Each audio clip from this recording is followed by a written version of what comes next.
Hello, everyone. I'm Dijon, I'm Aiara. I'm Christian. and welcome to the Mustardcast, the podcast about the art of storytelling and how it's used across different mediums. Make sure that you like, comment, and subscribe if you want to see our channel grow, and to click the notification bell so that you're notified when we post. As always, free Palestine, Congo, Sudan, everybody, everyone. Yeah. But yeah, so Christian, what have you been playing lately? I'm still playing First Light. I can't even lie. I'm still playing those like side operation missions, trying to get all of the challenges and achievements, and it's pretty fun. It's been a while since I've really dug into a AAA game like this. Kind of reminds me of how Arkham used to have those challenge courses and modes. But yeah, I've been playing that. On PlayStation Store, I brought Dishonored 1 and Dishonored 2, so I definitely want to dive into those games. Good. Yeah. Um, Also, it was very ironic considering the news of Arcane, which will come later. But yeah, overall, I'd say that's it. Sometimes I still try to play Skate, even though it really is just a tech demo. Also, shout out Baltimore Skate Company brand. Carpet was in Skate. Oh, Really? I didn't know sick. this. Yeah, Carpet popped up in Skate, which is pretty sick. I need to go to Um, Carpet Cafe more often. that's Me cool. too. And I am ashamed to say, I will be very honest. I spent money on a NBA 2K game. Mm. But I spent like $15. Like I've made a That's a pledge to lot. myself to never spend more than $20 on a 2K ever. Um, because I like basketball games, and 2K is like a very key part of my childhood. And I mean, it's a 2K game. How do It's you basketball. You know, You got? Have Mm. you seen that latest like three on three game that came out? That's kind of like NBA Jam. I did it. It just does not look very good. They are trying to emulate the prime of NBA Street and like EA Sports Big. The animations don't look very good, and I believe it's $40 and completely online. Yeah. So I'm like, y'all, for the production, some of the character models look good, but the animation looks bad, and the gameplay does not look sustainable. It looks like 3-on-3 basketball with a reskin, and yeah, it just yeah, it doesn't look very good. And also, just make it free. If Marvel Rivals can be free, that game can be free. You can charge for player skins. Like the money making is obvious. You feel me? Like, Pay $40 or pay $5. You can play as LeBron James. Like it's right there. right, you could do, or like pay $10 for the Cleveland Cavaliers skin, or the like the Right. money is the monetization is there. Yeah, greedy. Um, NBA Live needs to come back. Then again, EA sucks. But I do think that two basketball games need to exist so that some competition can happen You know and how I sports. think we could get, because let me know if you know this or not, but I'm pretty sure. I'm not sure at all. But a way we could get another basketball game that's made by a studio that's not 2K, and because they wouldn't necessarily need the NBA license, is a WNBA game. Because if I'm not mistaken, those are two separate like entities. Yeah, Mhm. So like they're not beholden to each other. So they could give the WNBA license to EA or someone else who could maybe innovate, do something completely different from what 2K does. right. The only thing that sucks is that 2K already has a WNBA. Like they have WNBA built into the game as a mode. But Damn. if 2K was to give it up, I wish they would. I just want like an actual good developer to Here's make the a thing. sports. We don't need official. It doesn't need to be official. Make up teams. Make Yeah, up just make teams. a Yeah. team. Make up players. That makes it fun. Yeah. Go SSX style with it. Just make up people. Mhm. Yeah, that's all I've played so far. How about you, eh? My backlog's also been pretty small. I've been playing still a ton of Tomodachi Life. It's been like 2, 3 months now, and I'm still pretty obsessed. Um, playing off uh the RPG Maker game again, because the remake came out like a couple months ago, and my girlfriend's never seen it, so I've been playing it for her. She's been enjoying it. Then, um, I am back on another Minecraft binger. I don't remember the last time I talked about being on a Minecraft binger on the podcast, but it's happening again, and it's still modded Minecraft. I've been really into like technology-based mod packs recently, and they take a really, really long time, so it keeps me motivated to play the game. So that's been really fun. And then, of course, something that we'll talk about later that was announced in one of the many, many things we have to talk about. Yes. That did come out. Yeah. Yeah, for me, I'm always playing Marvel Rivals. Still playing my boy Cyclops. I had an incredible game the other day where I got a 20 kill streak. It was Oh shit. crazy. Oh The my other goodness. team was ass. I was destroying them. You didn't have to put belt the ass on them people like that. That's why You I did lead not the have to X-Men. do that. Hell no.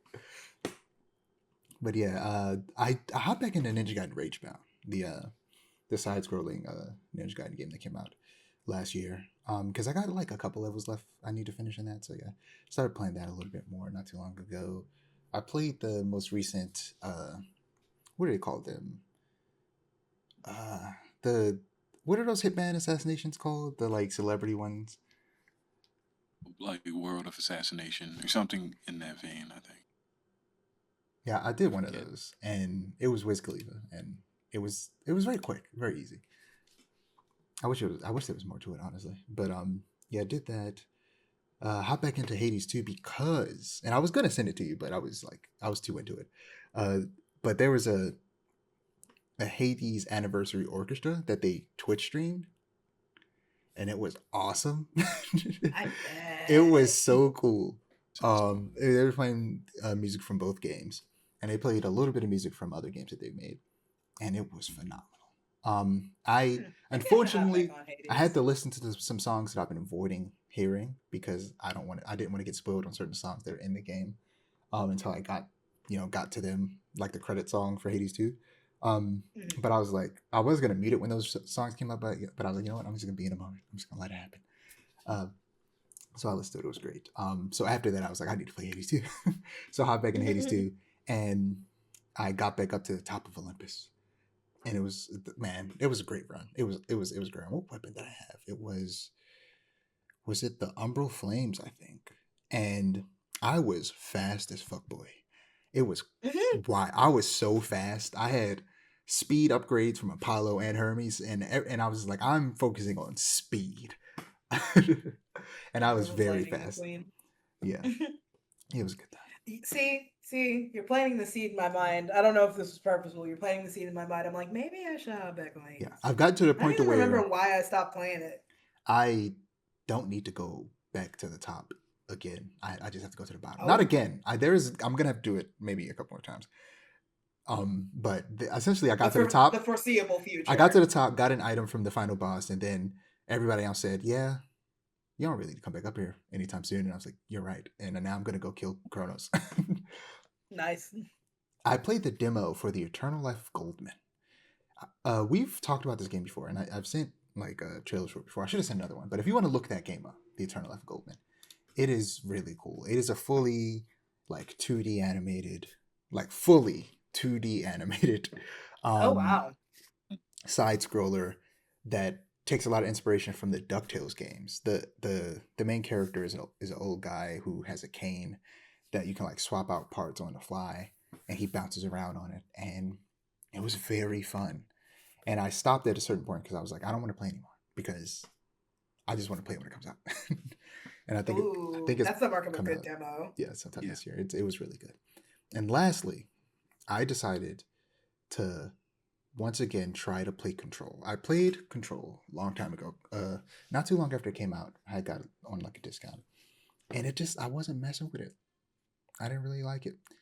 But I'm really excited for Control Resonant. It looks really cool. That one looks much more up my alley. So I was like, you know what, let me give Control another try because I have Control, and then I also have Control Ultimate, which is like the PS5 version that also has the DLC. Um, through PS Plus. So I resubscribed to PS Plus for the first time in a very, very long time because I just don't use PS Oh Plus wow. because the only online game I play is Rivals, and that's free to play. So I resubscribed to PS Plus just to play Control, and I've been playing that little by little. And I'm reading every single document. I'm trying to get immersed and like actually enjoy it. And I'm liking it more. Still not loving it though. Yeah.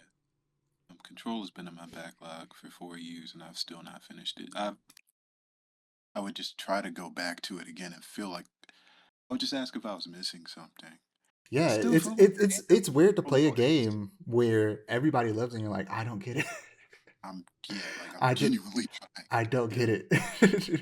It's like it would be a better TV show than a game, and that's very rare that that is the case. But it just everything about it is interesting. It's very SCP. It just I don't know. It doesn't work as well for me as it does everyone else.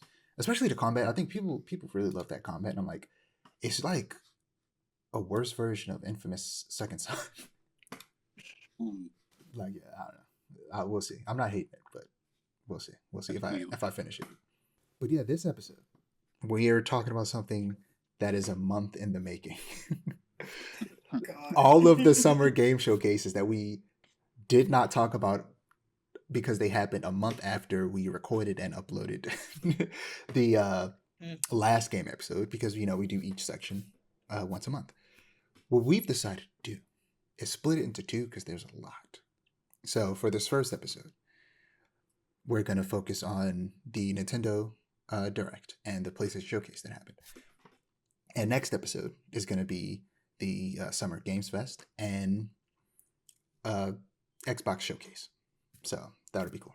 A lot of good stuff to talk about from Summer's Game Fest and Xbox. But today we're not talking about that.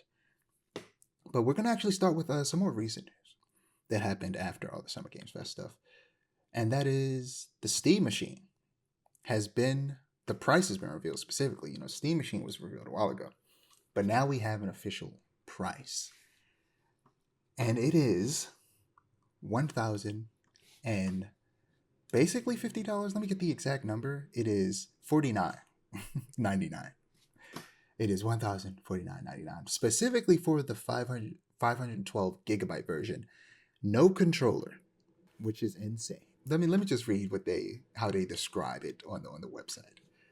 A powerful PC gaming made easy, and a small and mighty package. With over 6 times the horsepower of Steam Deck, Steam Machine has the power to play your whole Steam library, including your favorite AAA games. Just sign in with your Steam account and your entire library is there. Yeah, for the 512 gigabyte version with the controller, it's $1,128. For 2 terabytes, it's $1,349, and 2 terabytes with controllers is $1,428. Very expensive, much more expensive than people hoped it would be. But if I'm being honest, lower than I expected, but higher than I wanted, and higher than they initially were going to make it. Actually, supposedly coming. Actually, I think this came from Steam themselves, saying that it was originally going to be $750 before AI drove up the cost of memory and various other computer components. Yeah. At that price, as someone who I only would have has bought it. as someone who only has a game laptop, I would have got it because there's games that I have on PC that I want to play not on my laptop at my desk and instead on my TV. But $1,050, that's too rich for my blood. Sure. But Like, it's just preposterous. Just preposterous ass price. yeah. And if this is like indicative of how much the PlayStation 6 and Xbox's Project Helix will cost, they're better off waiting. Otherwise, they will be in for a very rude awakening. The industry is already imploding. I hope they're not stupid enough to think that this will go over well and that people will buy it. Give me an eye patch. That's all I'm gonna say. Give me an eye patch. Right. Captain Hook. I am. Give me a parrot. Not for real though. Yeah. That's all. With all the money we'll save, we can chip in and buy a schooner, and then we can make it real. Like, yeah, it's just. I mean, of course, the tech bubble is about to burst, Mhm. and it's very annoying what's going on right now. Not just in gaming, but in just hardware for electronics, period. Just that industry is imploding. But Like, specifically in the, yeah, sorry, go ahead. no, you go ahead. Finish your point first, and then I'll bring up my thing. Got you.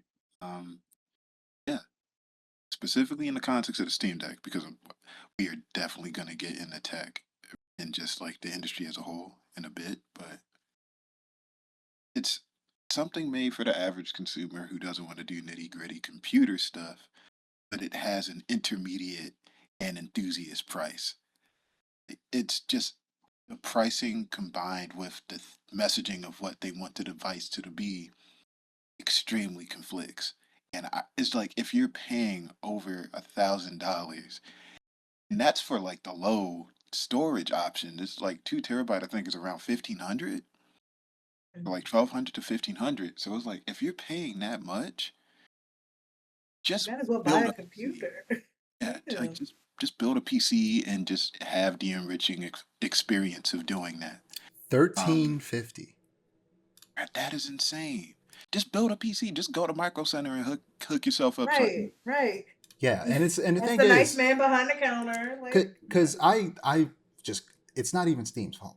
Like they did with the best they could with what they had, because Steam is very good when it like about pricing things and being like, hey, we want, like they are very user friendly, Steam, and they were going to sell this for $750, and that would have been incredible for people to be able to get a PC, a fully functional PC with Steam OS for $750.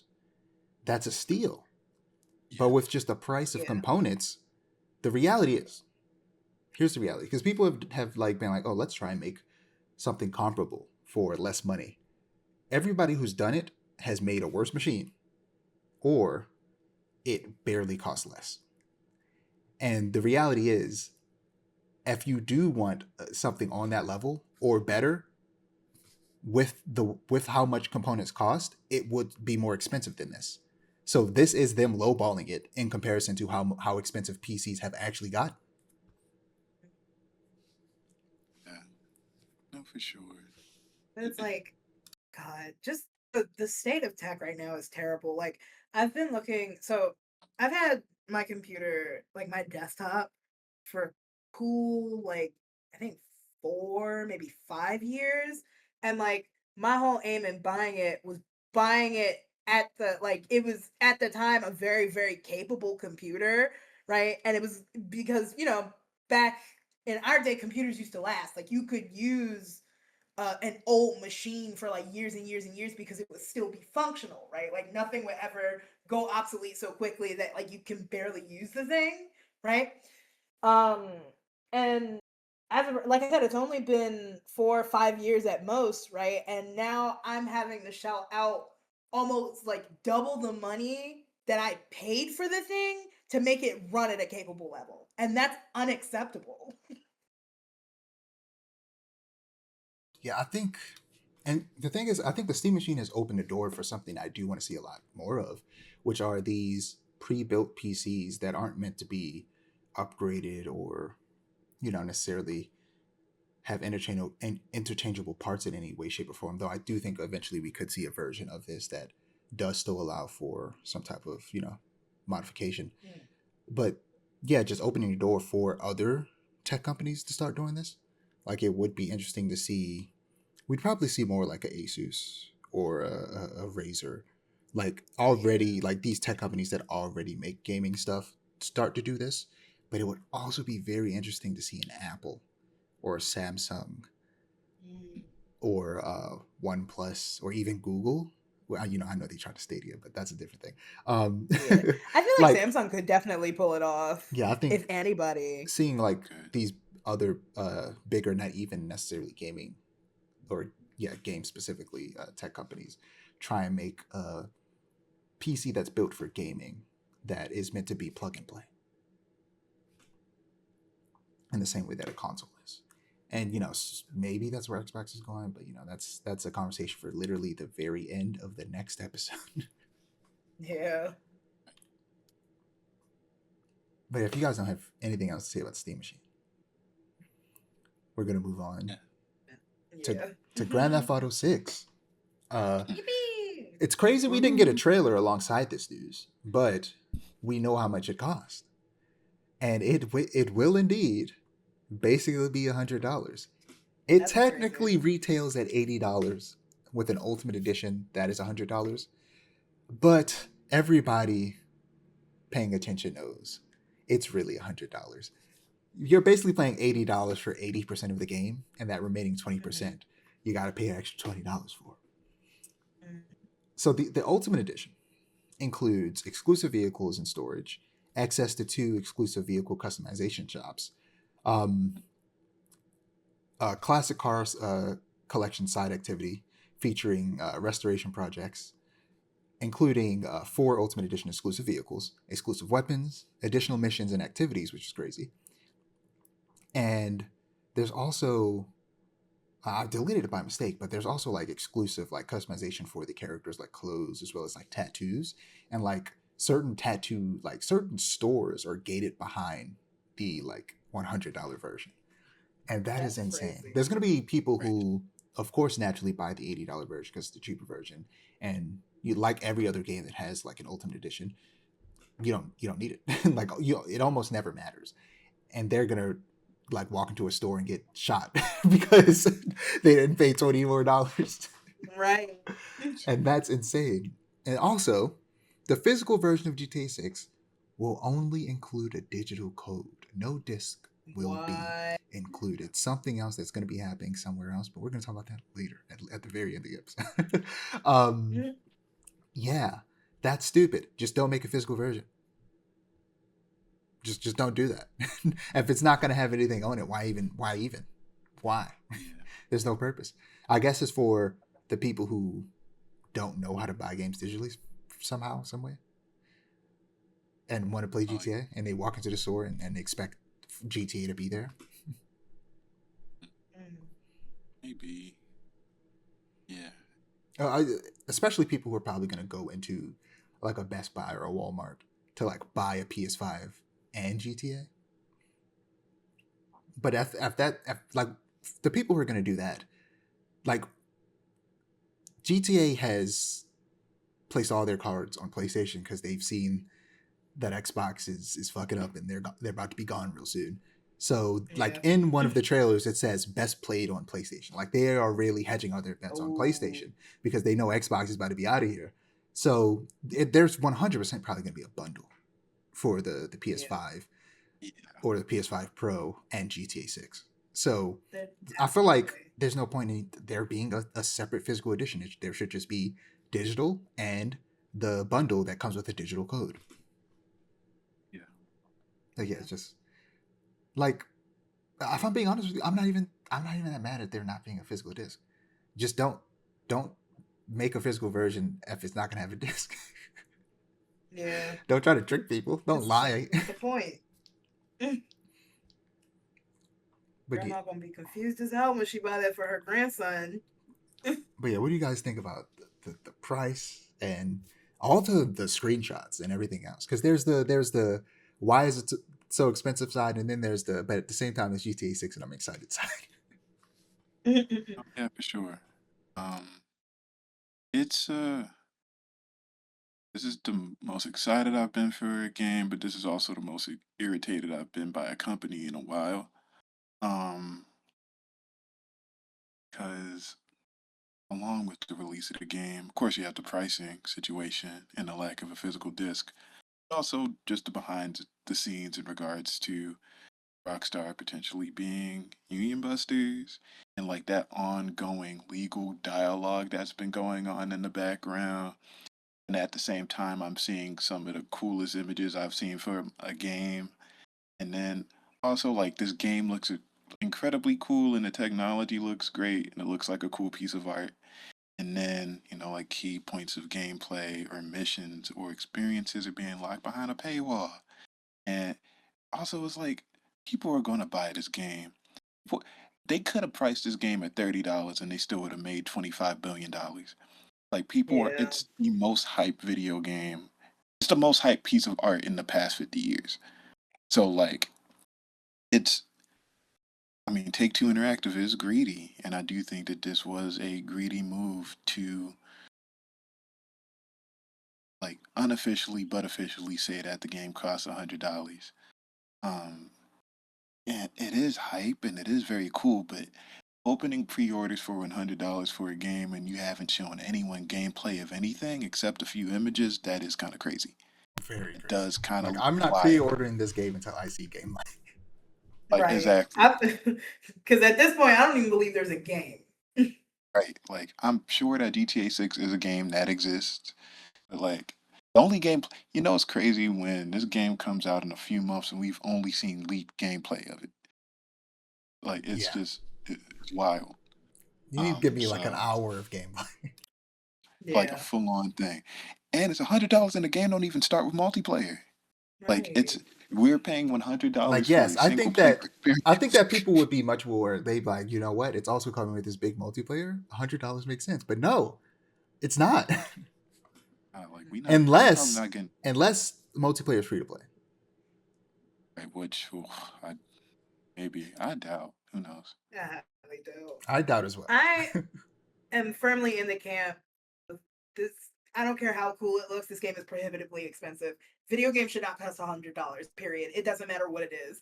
They could make a video game made for me in a lab, right? And they price it $100. I'm not buying it. I don't care. Video games should not cost that much. And I feel like this is setting not a precedent, but it kind of scares me a little bit because if Rockstar and PlayStation can get away with this, right? It opens the door. The thing is, the reason that doesn't scare me is because no one else can get away with this. Mm, Like the Yeah, only true. ones is maybe Nintendo, and even then, barely. yeah. Like Xbox tried to make the Outer Worlds 2 $80, and everybody said, "Are you out of your goddamn fucking mind?" And then they said, "You know Both of what? them Oh, immediately. My I was gonna bad." say, you see some Outer Worlds, all right? Yeah, Xbox was like, y'all got that game. You right. We Right. not like that for real. Knocked that down Nah, I'm immediately. just playing. And Nintendo made Mario Kart World $80, but most people got the bundle, so it was really 50. So like that was a weird situation. But like Very weird. I wouldn't be surprised if we start seeing Nintendo price games at $80.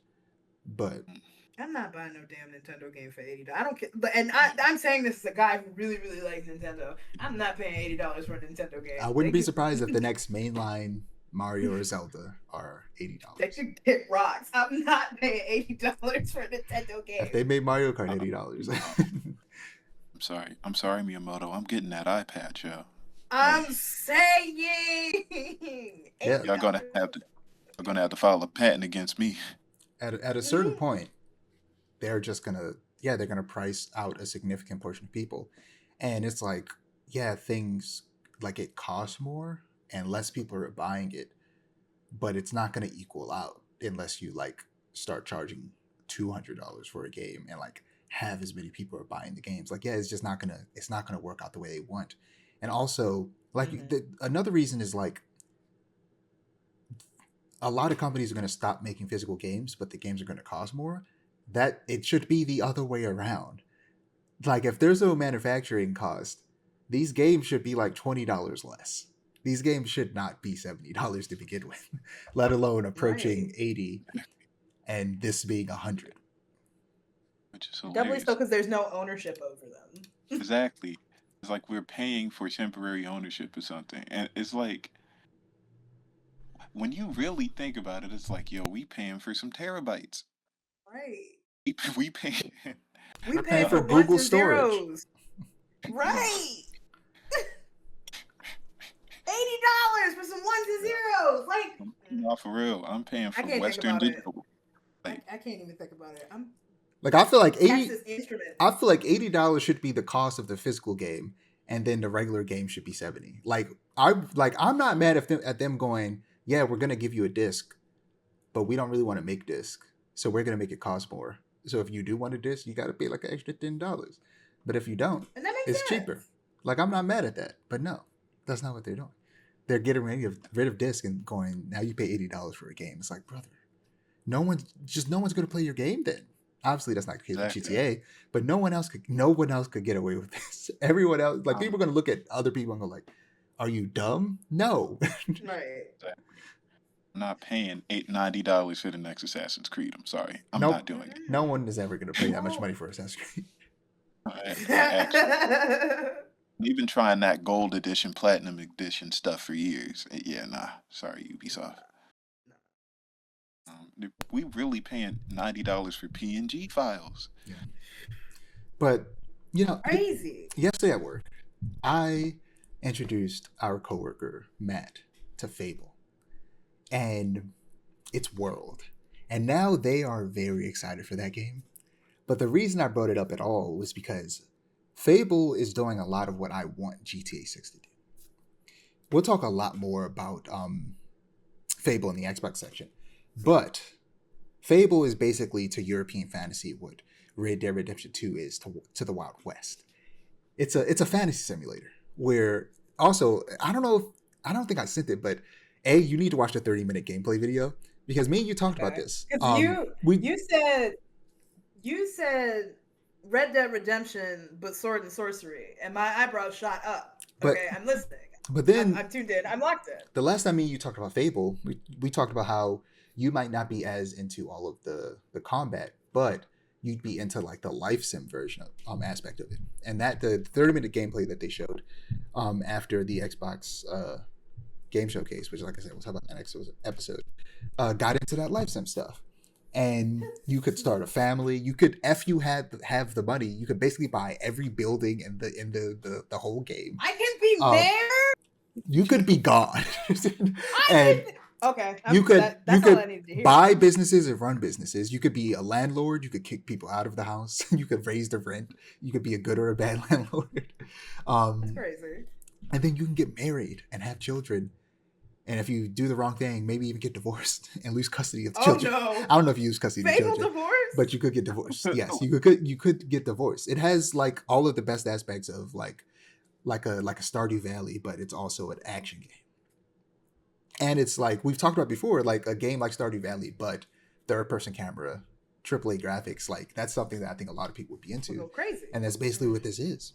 And that's again not even getting into the combat, which in this they barely touched on the combat at the very end, and they're probably going to make a whole separate video about that in the months to come. And if GTA could come anywhere near that, but of course in the modern day, it could be awesome. And having played Red Dead 2 and loved that game, I don't imagine it will be any worse than that game in terms of how they really lean into the simulator aspect of it. Because that's what people treat GTA like anyway. Yeah, it is a crime simulator. That is. Nobody's playing GTA for the story, I don't think. And yeah, as long as they can nail that, I'll be very excited for it. But the story that they've set up in the trailer so far does also look better than pretty much any of the stories they've done so far, and specifically GTA. Of course, Red Dead has had much better stories. And even though the Red Dead writer did leave, but there's still some other talented people there, as much as the higher ups may suck. And yeah, I still have very high hopes for this game, especially if I'm potentially paying $100 for it. I want it to be good. And then there's also the thought, based on some rumors, that instead of making another GTA, Rockstar will just add new cities to this one. I mean, they got that GTA Plus thing. Yeah, but what are your guys' like expectations and excitement around the actual game from what we've seen so far?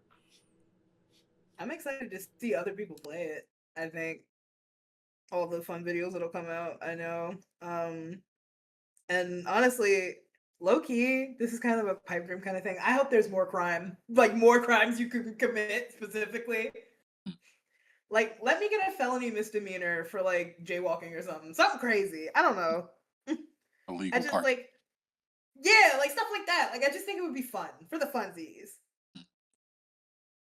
Get chased down from running a red light. No, yeah.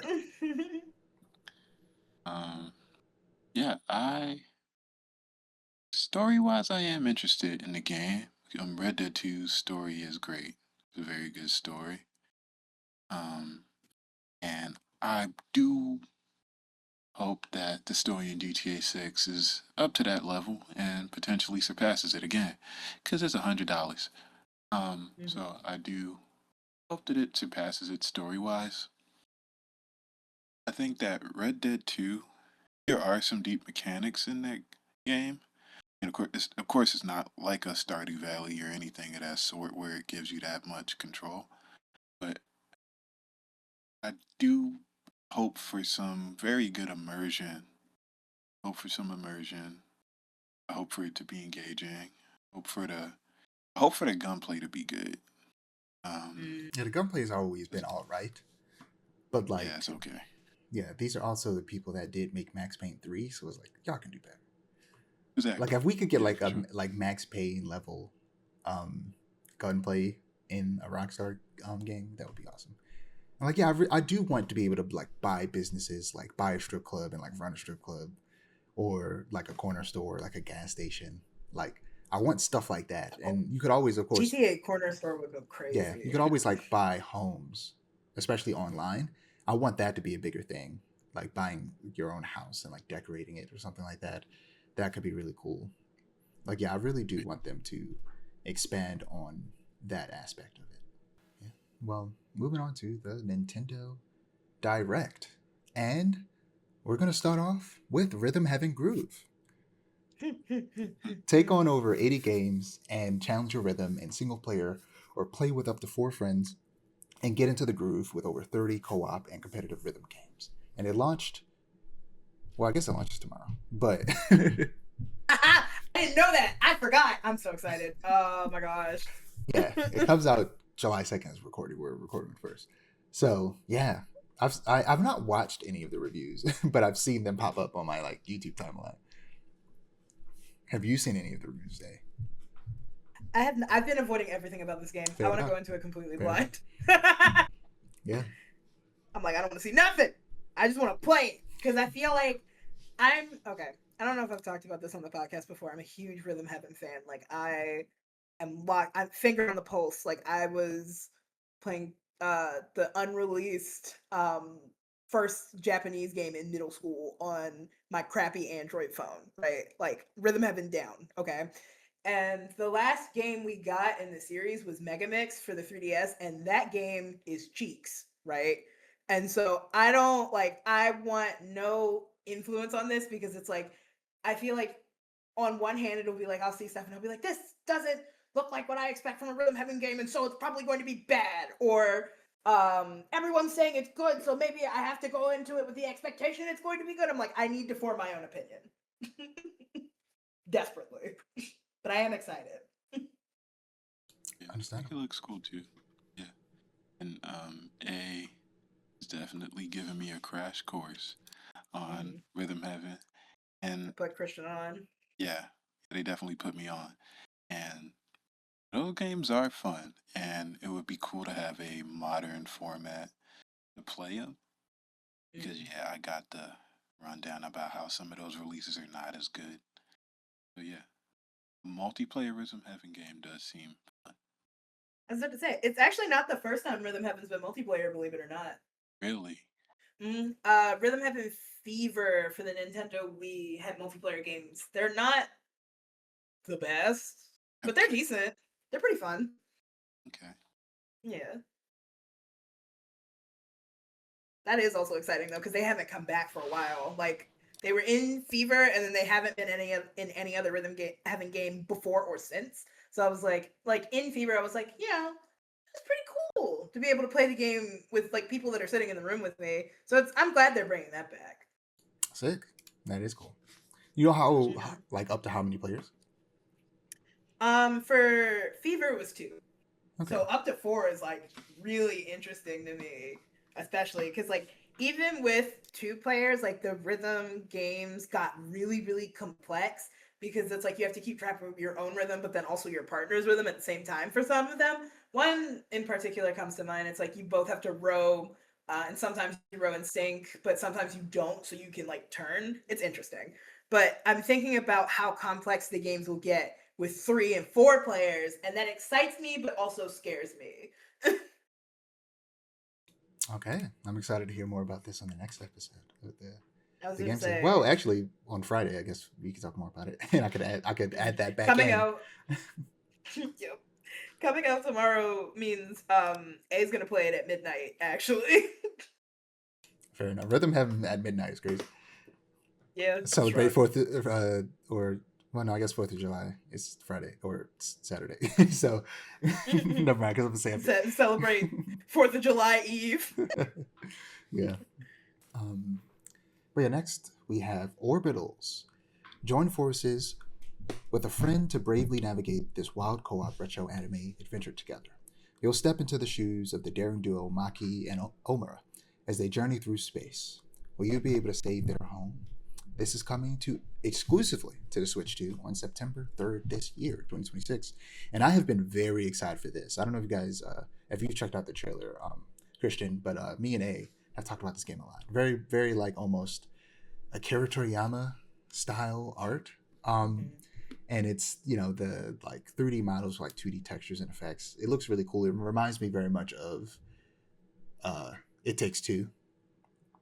And yeah, I'm always excited for a co-op game, and I'm going to play this with a friend when it comes out. Early September. A lot of games come out in September, unfortunately. I don't think anything in particular has come out early September that'll keep me from playing this. Any thoughts This on art all of style this? looks great. Yeah. Next we have. Wait, what? I'm sorry. Go ahead. Gameplay. I'm just looking at this gameplay. I'm just silent. This is cool looking. Next we have Pokemon Pokopia Expansion Pass, Part 1. Bubbly Basin of the Expansion Pass, or what is this saying? Bubbly Basin of the Expansion Pass paid DLC is planned for release this August. Enjoy an underwater town with new Pokemon to encounter, furniture, and outfits for Ditto. I forgot you plays Ditto in this. A creepy ass Ditto. A free update is also coming to Pokemon Pokopia this August that adds a new move, Dive. With Dive, you'll be able to explore the world on the ocean floor and enjoy a life with Pokemon living under the sea. I misheard you severely. What? I need that. You thought I said Dive? Yeah, and I was like, and now what? you can get Ghost Pokemon because you can kill Right. yourself. You can die. I was like, oh. That would actually be hilarious. It was like, yeah, a new move, die, so you can talk to the Ghost Pokemon. It's like, I see, but no. Okay, But I yeah, understand now. this My is bad. just this is weird because they said, yeah, you can pay for it now. It's like, you mean pre-order? Why don't you just say I could pre-order it? Why are you phrasing it this way? Why are they Right. they are trying to phrase it like it's out right then and there, but it wasn't. It comes out in August. But why are you being weird, Nintendo? Nefarious Nintendo strikes again. Like, Nintendo lets you pre-order games. Why couldn't they just say that you could pre-order it? That's a normal thing, Nintendo. I guess because it's technically an expansion pass. I guess they don't think that would have gone over, like pre-ordering basically DLC would have gone over well. This wasn't better. Yeah, but it's Nintendo. In order to avoid a bad outcome, they'll make an even worse solution. The Kind of Funny podcast calls them WNDs, Weird Nintendo Decisions, and this is one of those. Yeah. But yeah, next we have Fire Emblem Fortune's Weave. In the capital of the Dagdan Empire, powerful fighters gather to participate in the heroic games, where the winner is granted one wish. Hone your techniques at the training grounds, recruit new allies, or travel beyond Daggerson's Wall to gain experience. How you spend your free time is up to you. This comes exclusively to Switch 2 on September 17th, 2026. Again, too many goddamn games come out in September. Somebody's got to move. Yeah, could this be my first Fire Emblem? We'll have to see. Oh, wow. You know, Fire Emblem gives like fantasy persona, which I guess technically that's what metaphor is, but but it gives me Persona vibes a little bit, and this could be the one. We'll see. I have to see some reviews when it comes out. But next we have the Xenoblade Chronicles Nintendo Switch 2 edition, where essentially the first 3 games are coming to Switch 2 on July 30th and December 3rd, respectively, which is interesting that they're coming separately. Xenoblade Chronicles 2 and 3. And it will have a physical version, you know? You love to see physical games. Whether or not this has the game key card or an actual game on it, I don't know, because they're selective about that. Yeah. But yeah, the first one comes out July 30th, the next one December 3rd. But in addition to that, they announced a completely brand new Xenoblade game, Xenoblade Genesis, a new beginning for the series, coming exclusively to Switch 2 in 2027. Could this be my first Xenoblade game? We'll see. We'll see. Gotta see more. And then we got the weirdest trailer known to man. We got, or less trailer, more so what happened after the trailer. Nintendo Switch Sports Resort. First off, the Nintendo Switch sports games are weird because they didn't do Mii's, and they should have just done Mii's.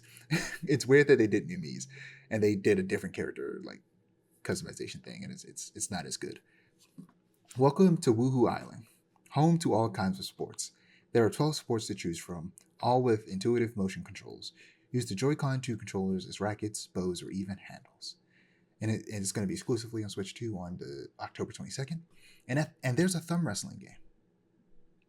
Why? Also, Why not? I forget his name, but one of the like Nintendo executives was like playing it, and he lost, and I was like, and it went on for like way too long. And it's like, I could just like go outside and thumb wrestle somebody in front of my house. Why would I need to play that as a video game? Why would I invite someone over to my house and to be like, let's thumb wrestle, but digitally on the game, when we could just thumb wrestle in real life? This is such a weird decision. Again, WND. Nintendo decision. Next, You know what though? No, sorry, go ahead. I always forget that the Switch has motion controls until games like these, or like the one WarioWare game, like come out, and I'm like, wait. I don't know why they've just given up they on motion controls. Yeah. There's still a lot of cool stuff they could do. For sure. And the Switch motion controls are not bad at all. They're really good. You know what we need? Too. Yeah. We need a Nintendo Virtual Boy 2. Nintendo VR. Nintendo VR would be lit. I feel like if anybody could make VR good and popular, it's Nintendo. They got a lot of games that would work perfectly in VR. I think a Zelda game in VR would be great. Metroid Prime VR, fire. Already first person shooter. I don't know how you do Mario VR though. that's where things get a little weird. But Mario Kart VR, Mario Party, Mario Tennis VR, yeah, Mario Party. Like it could get real interesting. It could get real interesting. Yeah, next we have Final Fantasy Resonance. Imagine what classic Final Fantasy could have become if pixel art kept evolving. Final Fantasy Resonance is the first HD 2D Final Fantasy title, blending pixel art with dynamic camera work. Engage in classic turn-based combat, refined with modern mechanics, and call on legendary heroes from across the franchise as visions to aid in battle. This comes to Nintendo Switch 2 and the first Switch on October 22nd. That's the same day as this resort game I was going to play. But yeah, the very first HD 2D Final Fantasy game. A lot of people have been wanting HD 2D remakes of the first 6 Final Fantasy games. So we're one step closer. You know who's going to play this? Dan. Because Dan, definitely, you would never know this, Christian. Dan is really into turn-based strategy games. Wow. He loves Fire Emblem. Yeah, he loves Fire Emblem. I remember, like when I think it was like the direct was happening at the same time, like during work, and I was watching it, and then later on he's like, did they announce Fire Emblem? And I sent him the trailer, and like, yeah, he's in the HD 2D remakes. He plays Octopath Traveler. He doesn't like what's that other Square Enix HD? Bravely Default. He does not. Yeah. I remember us talking about. He does not like Bravely Default. Yeah. To him, Bravely Default is just off-brand Final Fantasy. That's to say, we didn't get into it, but like we had a discussion about it because I was like, "Oh yeah, I'm playing Bravely Default for the first time in a really long time, and I forgot how much I like that game." And the face he made was hilarious. He was just like, "Oh, you disgust me! How dare you!" It's like Bravely Default. I'm like, dang, like I could just tell from the face he made that I'm like, oh, he's not rocking with Bravely Default. But low key, I kind of get it. It's not for everybody. Yeah. Next, we have the Duskbloods. Step into this new PvPvE multiplayer action game from FromSoft, where you take on the role of a Bloodsworn. Fight through a world overrun with enemies using unique weapons and abilities, while occasionally forming transient allies on your path to victory. The Duskbloods launches exclusively on Nintendo Switch 2. It's not going to be in any other console in 2026 with a closed network test coming soon. How the hell is this game coming out this year? I don't believe it. It's going to get delayed unless it's coming out Yeah. December, which would be stupid. And this was so weird when it was announced. I was like, oh, okay. FromSoft is making a Nintendo game? That's weird. And it's going to be multiplayer?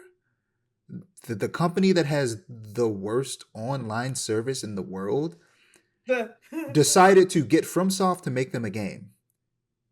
And for it to be specifically multiplayer, the studio that's known for their single player games that sometimes have co-op, you decided to make it exclusively multiplayer.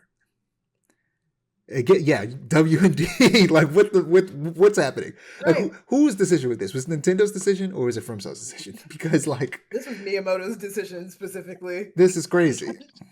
Twist that's going to be hilarious is when this is revealed as a first-person shooter. I remember when they first showed it, I, for like half a second, thought we were about to get another Castlevania. I was like, oh my God, it's happening. And then it was this. Sorry, dog. I'm sorry. One of The these. idea. I mean, we're of getting new first Castlevania. person shooter. Just not a third person one. Gotcha. Okay. Like, I'm fried by the idea of a first person shooter from FromSoft game. You know what's funny? Loki. There are a couple Loki, first person shooter Souls-likes coming out. I would play Bloodborne FPS. You know what? You might like. Play it. Wait, let me see if it's in the PlayStation section before I bring it up. What if it's a battle royale? No, I don't think it's PlayStation. I would section. still play it. But I've talked about it before. It's made by the devs that made the Ghost Runner games. Let me look it up. Because there was recently, there's a demo out on Steam. I need to play it. Oh no, and I meant like, what if the Duskbloods was a battle royale game? Oh, that would be crazy. Yeah, I can see mean, that, low though. key a FromSoft battle royale. Even if it's not, maybe not specifically from FromSoft, maybe a different dev, but Valor Mortis, that's the name of the game, and it's like takes place in like France, and like Napoleon is the main villain. It's interesting. And there's like a famous actor playing Napoleon. It looks really cool though. But yeah, next we have Deltarune. Join Chris, Susie, and Rouse. I don't know how to pronounce that. Is that how you pronounce that? That is how you pronounce it, yeah. As they continue their journey to seal the dark fountains that threaten the world. Fight or spare your way through action-packed battles alongside an endearing cast of new and familiar characters in this epic role-playing adventure that serves as the parallel story to Undertale. New adventures are blooming in Chapter 5. Is Chapter 5 the last chapter, or is there more? No, there's 2 more after Yeah, this comes out June 24th or so. Oh, it's out. It's out. I think it's out, and I played it. Yeah. Yeah, I haven't played Undertale. I need to play that. I've watched 1,000 people You play haven't Undertale. played Undertale? I've watched What? like every YouTuber to exist play Undertale, but I've not played it. That's bad. And that's part of the reason I never played it. But I might play it eventually. But I probably won't. Probably just hop to the one that I haven't watched anyone play, which is Deltarune. And the first 2 chapters are free. So cool. It's cool. Yeah. So I can't say anything, partially because I haven't finished Chapter 5, and partially because it's only been out for like a week at this point, and so I don't want to spoil anything. It's good. It's really good.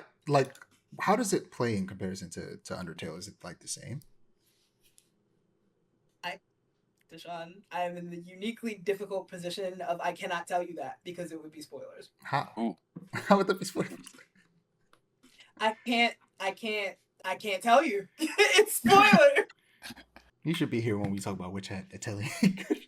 Oh my gosh. Where for the very first time ever, A is in a position where they might spoiler a comic for me. Whoa. And they Okay. have to be quiet, and I'm like, Because I am and I'm extremely far ahead. and it's I'm caught up on Witch and Hat. it's a situation where it's like I'm saying things, and I'm like, oh, I can tell by that reaction I might be on to something. And I try my best not to do it, but it's so tough. I'll say that they have similar premises. Okay, they say it's the parallel story. Is it the exact same Yes. world? Not quite. We got different dimensions. What's going on here? Okay. Well, next we have Metaphor Refantasio coming to Switch, which is really cool on November 12th, the day before my birthday. Am I going to get this on Switch? Of course not. I'm going to get it physically on PlayStation because I like my games physical. Mm. Foreshadowing. But next we have the Games Heart Collection 1 through 3 and all of the games in between with the weird titles are coming to Switch as a collection altogether on October 8th. And right after that, very similar to Xenoblade, they announced, or not announced, they just showed more Kingdom Hearts 4 and announced that it would be coming to Nintendo Switch day and date. And we don't know when that is. And it was just more of what we've already seen.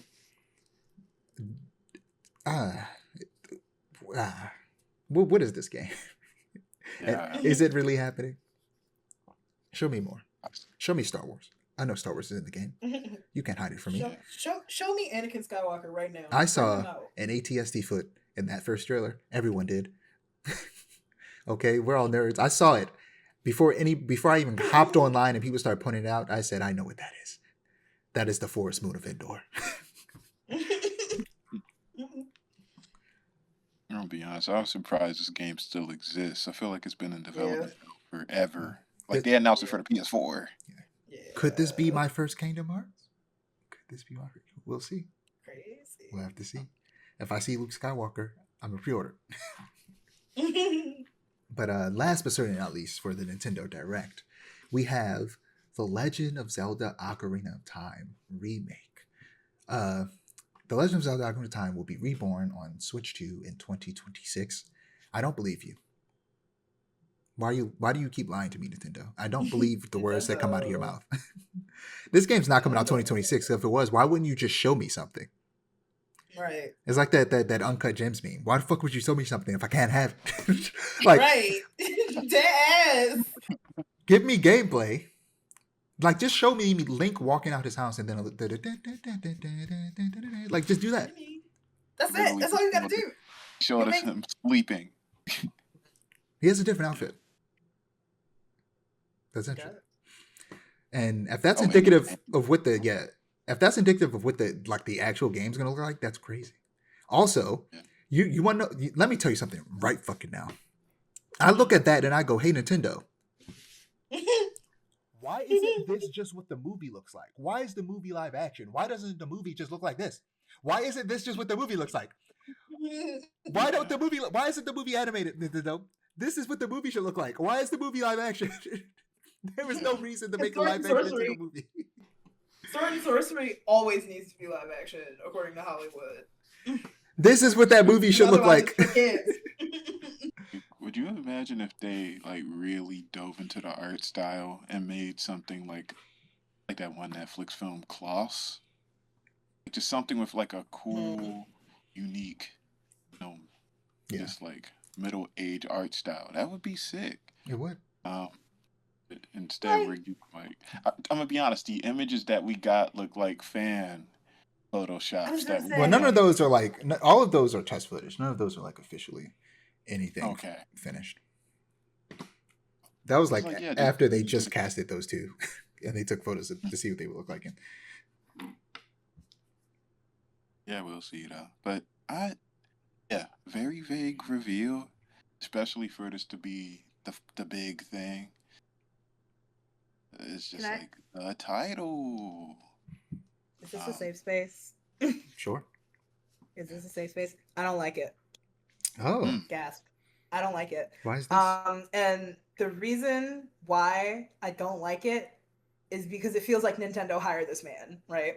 And like Zelda has, especially Ocarina of Time has a very strong visual identity, right? Like when you think of OOT, you think of a certain look for the character. Like, I'm not even talking about like model wise. I'm talking like textures. I'm talking about like art style, right? And this does not feel like Ocarina of Time to me. Really? And that's my big thing with Really? it. Okay. That's interesting. I just feel like they could have leaned more into, especially like the older Zelda style, like art wise, and like how they would draw Link for the like in the promotional material and like in the extra art for that game, like taking that and like give it, because you can put that level of 3D or detail into 3D models now, right? You can get that stylized. You're not limited by the 3DS or the N64's processing power, because the Switch 2 is so powerful. Like, I don't know. I don't like this direction. I'm hoping, I don't know. I don't like it. That's my take. No, and I think that's fair for sure. I'm I feel also like a Zelda curmudgeon who wants them to stop making Breath of the Wild style games. So yeah, and that's the thing. Made too much money. They're not gonna stop. I Yeah, know. I'm out of touch with what Zelda is nowadays. like Ocarina. I mean, like you're saying, Ocarina is one of those games where it's just it looks a certain way, and that's the way it looks. It's a very the art style of that game is It's just distinct. it's burned into all of our brains. Especially because we had that 3D feature on the 3DS, so it was literally Mm-hmm. burned into my brain, and I had a Mm-hmm. terrible headache. It Um, was literally Low key though. burned into That your was how I eyes. beat Ocarina of Time the first for time, real, which I think because is hilarious. that was the way I played it for the first time too. Funny enough, I think Mm-hmm. that's how we all played it for the first time, for the most Low part. key. I haven't played it. Yeah. Um, oh Despite shoot, having a Oh 64. yeah. Never played it. Mm, That's yeah, surprising. that is surprising. But yeah, you do kind of get used to the Ocarina of Time art style. It is very iconic, and this does look like a deviation. But for me, it's like I just want the gameplay to be tighter. Because Yeah, Ocarina of that's Time, valid. it is iconic, incredible game, but it 3D just Zelda combat has always been off. It Even oh is even cheeks. in even in Breath of the always. Wild and Tears of the Kingdom, it's still off. Yeah, like it just feels weird, especially in Ocarina of Time with like the Z targeting system. Like when you get used to it, it's fine. When I was playing OOT for the first time on the 3DS, I was like, I don't understand how this works, because I was fresh off 2D Zeldas at that point. I was playing Link's Awakening and A Link to the Past at that point. So I'm thinking, I'm going in, I'm like, it'll work like that. I swing my sword, but I can swing it 360. No. No. Yeah, I'm not beholden to any, like, I like the art style, but here's the thing though, and I learned this recently. There's the very specific art style that the game itself has, but then there's art style that the like promotional art has that's really good. And I've learned that Mm. that art style for the promotional art was actually made after like the game. So like that Oh, promotional art that people associate with the game isn't necessarily what they were in, like wasn't necessarily the intention of the original game, and it wasn't until the 3DS remake that they then went back and like, well, let's make the game look like that art because that's what people imagine when they think of that game. And yeah, they fascinating. redesigned. Like you said, they redesigned Link in this. He looks different. He's very different. And I'm curious to see what older Link looks like. Uh, and also, yeah, is this going to be Star Fox? Is it just going to be one for one, or is it going to be an actual proper like ground up? We're like making changes. Like we're going to change the story. There's going to be voice acting. There's like, are they going to I hope not. actually? I disagree because I want a different game. I don't want to just play the old game. I'm imagining a dialogue based narrative. Like the old That game would I'm exists. imagining I'm imagining Ocarina of Time's dialogue voiced, and I'm just like, no. oh goodness Oh, gracious. okay. Hashtag do not want. Do Like not Dijon, want. I Well, would be with you on the voice acting with any other Zelda game, not Ocarina of Time. well, This game does not deserve to I've be seen voice people acted with the way like the dialogue is. voice over It some of the just dialogue, but maybe they just chose the better dialogue to voice over. Yeah, mm, probably. yeah. Because there's like a there's there's also so much in Ocarina of Time. They talk so much. Yeah. And like I get it, but it's like it's not like they talk so much in the way of like there's bonus dialogue from NPCs that like is optional. No like forced dialogue and forced cutscenes. There is so much. Just pressing A. Yeah, but 10 million Yeah. times. a Zelda game I also haven't played, but like aesthetically I like the most, and like the world and the lore around it I really enjoy the most is Twilight Princess. I knew it. And I because knew it. I feel like Twilight Princess leans into something that is in every Zelda game, but never the focus, which is there's always a little creepy part of a lot of Zelda games. I mean, I guess Majora's Yeah. Mask is pretty creepy because That leads to Skull Kid is creepy as hell, and the moon. But I feel like And they said, yeah, Twilight Princess is like a little darker, a little grittier, and I really like that aesthetic. And I'd love for them to eventually remake that because this is going to do well. They did. There's too much. No, I'm talking about modern. Oh, like a remake. oh, we do Okay. it. Not be tough. But like if this does well, which it will, they're gonna do Majora's Mask, and if that does well, I hope they do Twilight Princess. But what this could open the door for is, I think they might do a similar thing that they did with what is the Link's Awakening remake, where they then made another game using that same art style and mechanics, and kind of just reusing those assets. I could see them making this remake, this more linear remake, and then making another new game, linear Zelda game, using those assets. Which that game could just be Majora's Mask, because that's what Majora's Mask was. It was just another game. It was a smaller game than Ocarina of Time, but using the same assets. I was gonna say Majora's Mask is the first asset flip. That's probably not true, but it is one. So I It's imagine, true now. yeah, I agree. we're probably gonna get Ocarina of Time, then Majora's Mask, and then maybe a secret third thing. That could be cool. But this is. You know what I want to? Well, we're likely going to learn more soon if it is coming out this year. Right. They might be saving it for a special, what is it, 30th or 40th Direct of its anniversary Nintendo or Zelda Direct. Which anniversary is it? I think 40th. Yeah, 40th. That Because it reminds me. is Zelda's anniversary. Now, I said mistakenly last episode that the Zelda movie is coming out this year. It's not. It's coming out next year. So we might get like a trailer for the Zelda movie and see actual gameplay for this, and maybe some more Zelda news. And like a separate Direct. And this makes me think about, it's like either 2010 or 2011, when I think it was the 25th anniversary of Zelda, and it was E3, and Nintendo had a live orchestra do a live recreation of the score, and they announced Skyward Sword. The gaming industry is so cool. I hope it lasts. You remember when it was cool? Remember? Yeah. I had the 25th anniversary edition of Skyward Sword. It came with 2 discs. The game itself, and then it had I don't remember if it was a recording of that orchestra from E3 or a completely different orchestra performance that they created just for the 25th anniversary edition. I listened to the data off that CD. I listened to it so much. Dang, what was I about to say?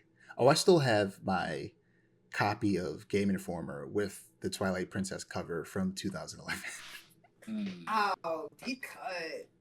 That's the Arkham City cover for me. I think I have that one, or I had that one. I don't think I have it anymore. The one where he's like wiping the blood off his face, like black and white. Yes. I know that one. Yes. I know that one.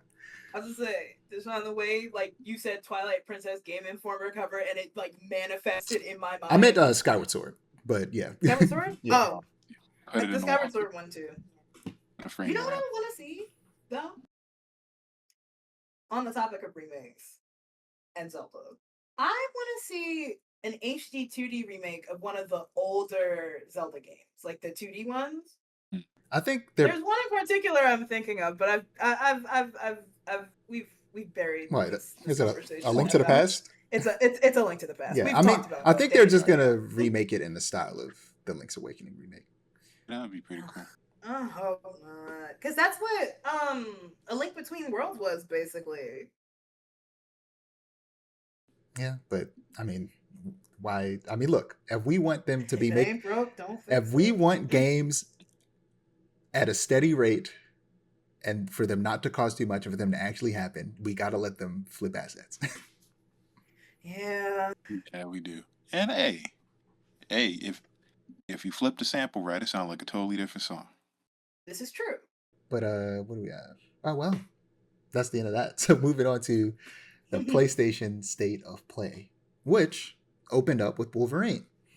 Insomniac Games shared a brutal, violent, and action-packed look at its upcoming single-player action-adventure game, Wolverine. Alongside a closer look at Logan's ferocious combat techniques, the studio gave us a glimpse at some of the characters who you'll encounter as part of the Mutant Task Force Team X. That includes powerful telekinetic Jean Grey, who Logan teams up with for some devastating takedowns of the cybernetic mutating hunting reavers. This was leaked that she was in the game, and they probably were like, we have to show her because otherwise the leaks are just going to resurface. So yeah, they showed Jean Grey. But me and Chris talked about this a little bit off air. The fact that the X-Men doesn't exist in this universe, they're Team X, and how they're kind of like building up to the X-Men. And in the leaks, those leaks that we had from Insomniac a year or so ago, that were very unfortunate. You know, that major leak. There were like plans for like future X-Men games. So this is probably the beginning of something big. Even though it's weird. And I don't think they necessarily needed to have the X-Men not exist. I think the X-Men could have just because we don't see them in Spider-Man, because this takes place in the same universe, doesn't mean that they didn't have to exist. But Right. yeah, but I'm interested to see where that goes, because this was a great showing for like combat, and like, but it didn't move the needle for my excitement very much, because like I want to know what the story is. We got zero story details other than this Team X, and like, oh no, Wolverine is trying to stop mutants from getting hurt. That's every X-Men comic ever. Tell me more. What is this story about? But yeah, I don't know. I'm excited for this game. This didn't do much for me, because I don't feel like they showed me, like, I think we hadn't seen this much gameplay before, but like we knew it was going to be like this. Like nothing about this necessarily, like I said, moved the needle. But I know you're a big X-Men fan, A. And before I made you read a bunch of DC comics, that was like your main touchstone to like the world of comics. So are you excited for Wolverine and potentially more X-Men games? Excited for what Wolverine is doing. I don't think, me personally, I'm going to play it, double show, because I don't have a PS5. But I am excited for the potential of more X-Men games. A Storm game would go crazy. Yeah. A Storm game would go crazy. She has a recent comic that they could pull that story from. And you're not going to be surprised to hear this. A Cyclops game would go crazy. I want a Cyclops. But it would though. I want a Cyclops game so bad. I want a Cyclops game. Give me a Cyclops game. I wanted to play like 007 First Light, where it's that smooth mix between his optic blast, shooting from afar, and closing in and hand-to-hand combat. It could be fun. I can't remember if I talked to you about this, Chris, but hey, you've heard me talk about how much I hate the punch dimension. Punch dimension is stupid. For those who don't know what the punch dimension is, like at some point in the comics, I think it might have been retconned, but they like say that Cyclops' eyes are portals to a dimension full of pure kinetic energy. I fucking hate it. That's stupid. The explanation used to be that what were we saying? No, I'm just saying, what in the world? Yeah. The explanation used to just be that he absorbs solar energy and then he shoots it out his eyes. That it's simple. That's mutant ability.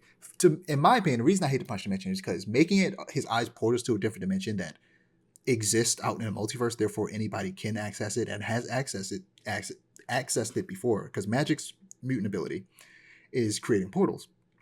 She's created a portal to the punch dimension before, and I'm like, that makes it less special. And it makes it feel less like a mutant ability that's specific to Cyclops when anyone can just access it. That's weird. So I was like, you know what would be cool? If his mutant power wasn't shooting energy out of his eyes, his mutant power was that his eyes are portals. That's the power. So the punch dimension would work better for me if it was like, the power isn't that he shoots energy out of his eyes from the punch dimension. It's the fact that his eyes are portals to different dimensions. And he could tap into different kinds of energy. That could be sick, and that would be a cool mechanic in a video game. Right. That would be pretty cool. But Wolverine. Yeah. How you feel about Wolverine, Chris? To be honest, Insomniac kind of burnt me out a bit because Spider-Man 2 was deeply underwhelming. It was a deeply underwhelming game, and story-wise, it was You know it's just like underwhelming the because I played it once. no I'd same. even Like try to go back and play it again. same Dang. here, same. I maybe swing every now and then when I'm on I do be PlayStation swinging. chat. I do be swinging. Yeah, That's the only thing I do. Is 'cause every now and again I'll just hop back in and swing around because that's fun. right, like it's some of the best movement mechanics in the game. So like it's it's fun for that mechanic, but the story is just so the dialogue is just so toothless. It's just some of the most toothless. Everyone is incredible. Everyone can solve all of their problems immediately. Dialogue, and it's just very grating and after school special. And also, like you're saying, Deshaun, played Spider-Man 2 one time and I beat it in 3 days. And it was like one of the most hyped AAA releases of the year, and I beat it virtually immediately, including main missions and side missions. It's just like based on how they write the characters, based on how Spider-Man 2 was kind of underwhelming, and the combat was Especially decent. after Miles Morales. Miles Morales, man. That That game was that great. is still my favorite of those two games. Same. It And was, it's if I'm being honest, from this point on, every single game was the length of Miles Morales, but we got them more frequently. I wouldn't be mad at that right. because I don't expect Wolverine to Same. be super long. Same. I don't expect it to be long at all, especially with it not Yeah. being open world based. Um, so like yeah, like Miles Morales was the best of all the Spider-Man games. Not to sound Spider-Man too long. All of that is to say that I don't like the way that Insomniac writes their characters. I think that Santa Monica studio just puts belt to ass every time. Like Santa Monica Studios, Naughty Dog, when they really get in their bag, they write better characters. Even Sucker Punch can write better characters than Insomniac. I'm not a huge fan of the character writing or their dialogue because it just sometimes it just reads as Especially, toothless. I think it's also especially after the first game where the story was so good, and then Exactly. As much as I love Miles Morales, the story was a little weaker than the first Yeah. games, and then the second game was weaker than both. Right. That man So Peter told Harry, "Why don't you pop some pills and tell me how you really feel?" and it's just like you have moments like that in the dialogue, but a lot of it is just kind of, and I'm just some of that has kind of nullified my excitement for Wolverine, and also the gameplay looks cool. It just looks like the most AAA Sony game ever. The combat looks okay. Like there's some parrying aspects. I mean, it's gory. It does look kind of ferocious and exciting, but it doesn't look more exciting than the X-Men Origins Wolverine game that came out a few years back. And also, A few it years back, that shit was like 2011. or a few years back. Yeah, a few years. My fault. When I said few, it sounded like four. I'm sorry. But yeah, like it just seems overwhelmingly okay. The art style seems overwhelmingly okay. Um, Jean Grey got her costume from New York and Company.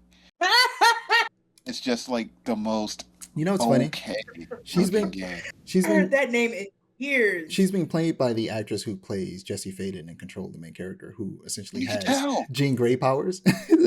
And they were like, let's just typecast her as the telekinetic character. Right, basically. But yeah, I wish that I think this could have been an opportunity for them to go, let's push the art style. Let's make this more stylized. Let's actually lean away from the hyper realistic graphics of Spider Man and still have it set in the same world, but have it just look different. I think that there's space for that. I think that after this third Spider Man game, they should step away from the hyper realism and go more stylized. Like, still have like Najee Jeter, who plays Miles Morales, like face on the character, but just like make it a little bit more cartoony. Yeah.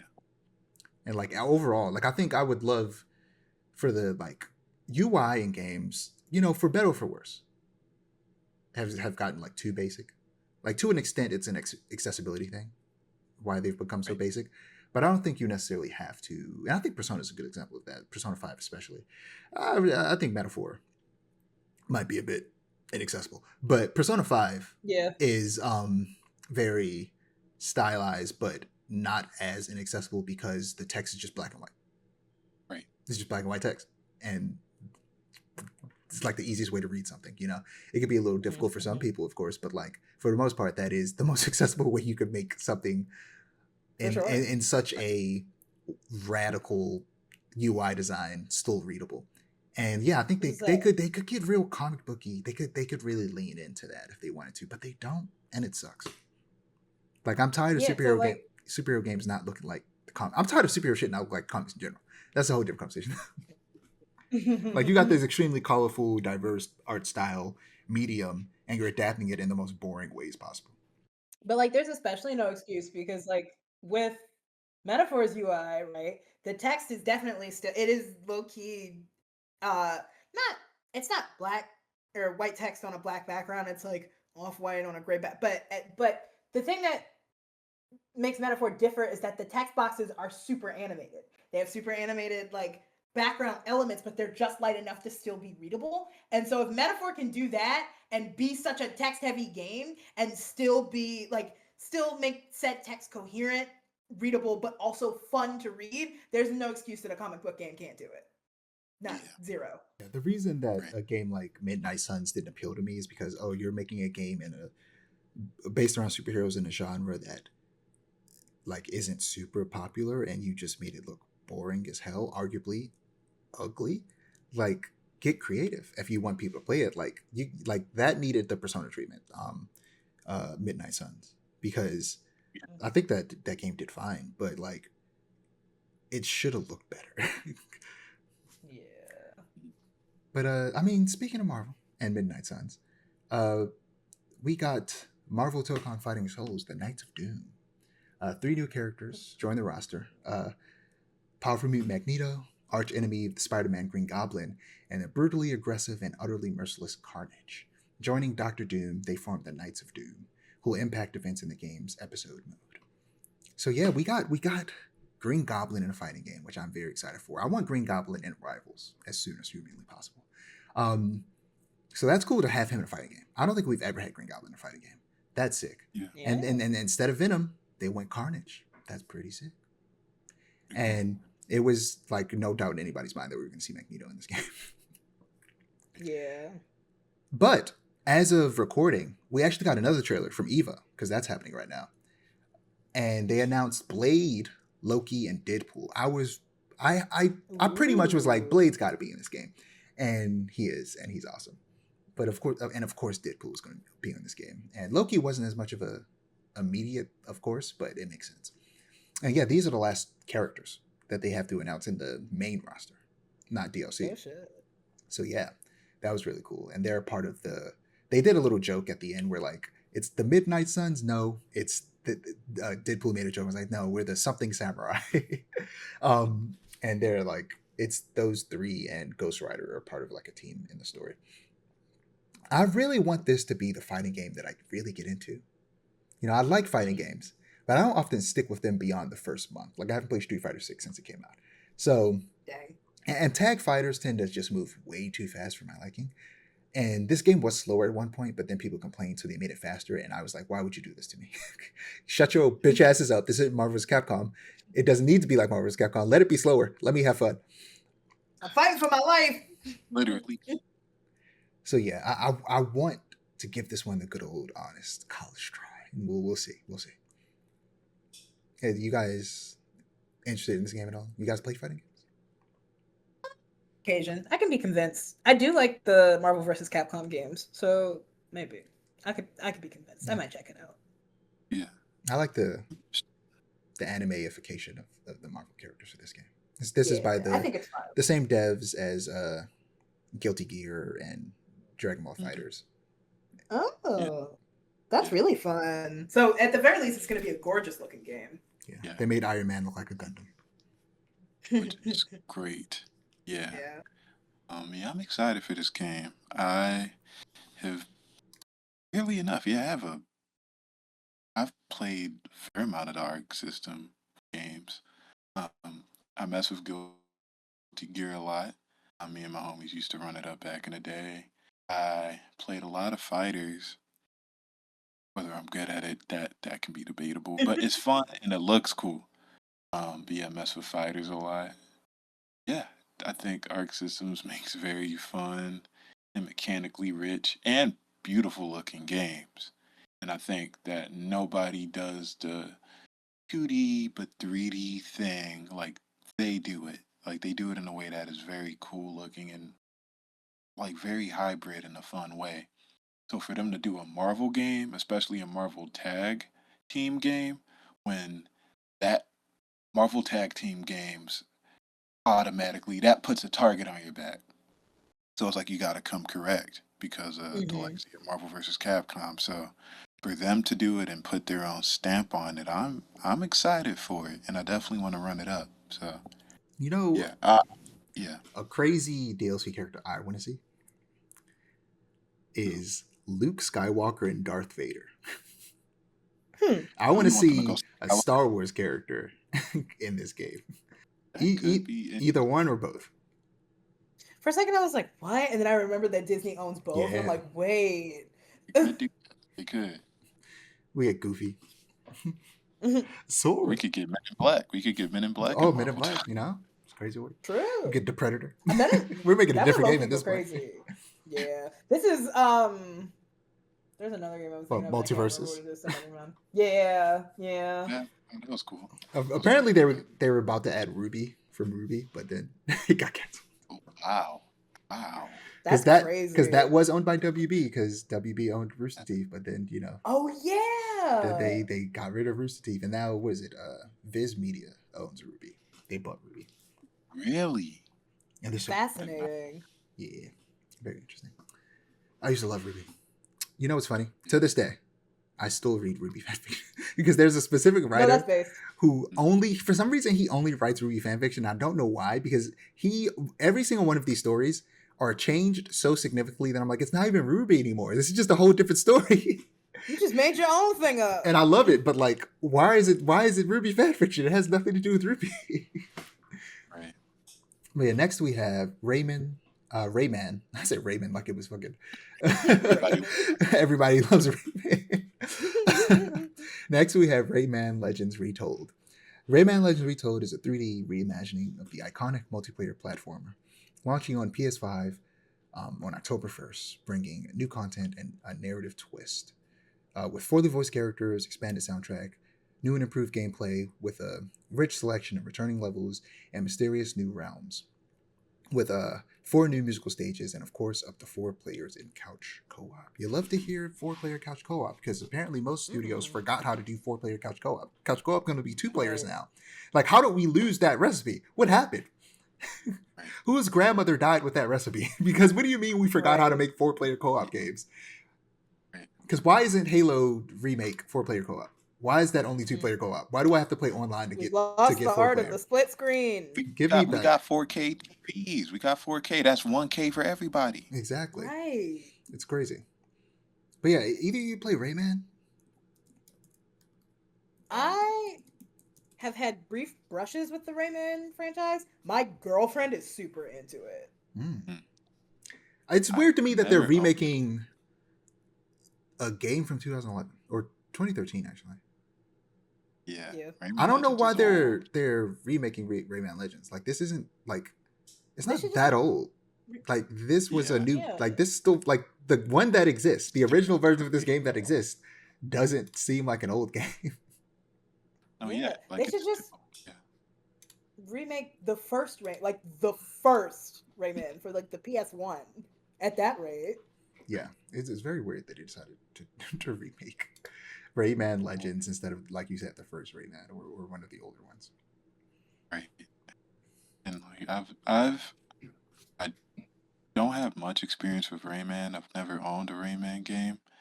However, I have distinct memories of being in Walmart and playing the Rayman Legends demo on the Wii U. And I'll go back and forth between that and playing the Drake's Deception demo on the PS3. That was You how know I what's spent a lot of my crazy? I Saturday. think I also remember playing a Rayman demo in a GameStop back when GameStop had the Mhm. consoles up and the TVs Yeah. for you to demo games. Ah, the good old days. I was gonna say We need to bring that back. Man. We do need to bring that back. Oh wait, they don't sell We physical games do. anymore. Never mind. Yeah, they don't. Also, GameStop sucks. Yeah.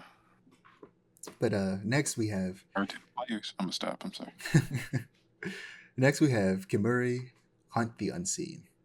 Unseen is a Tokyo-based game studio led by Ikumi Nakamura, and today or like a month ago, they unveiled their new project, a stylish supernatural adventure, Kimuri, which is coming to PS5 in 2027.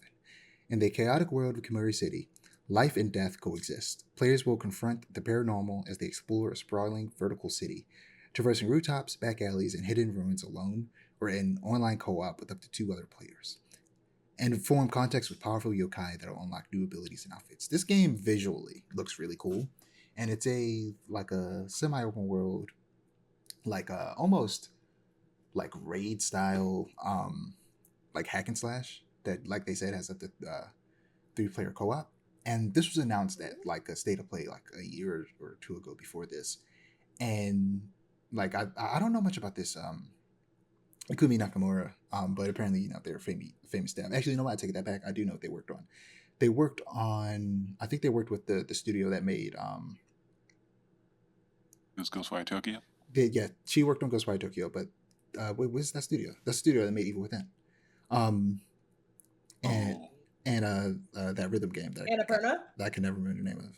No, Evil Within is why can I never remember the name of that game? We were talking about it the other day. That action rhythm game that the studio that got destroyed by Xbox. Oh, what is that studio called?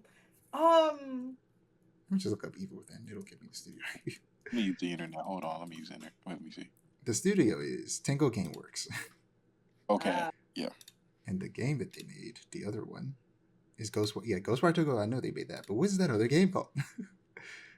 I had it and then I lost it. They have the list of every game they made except for that one.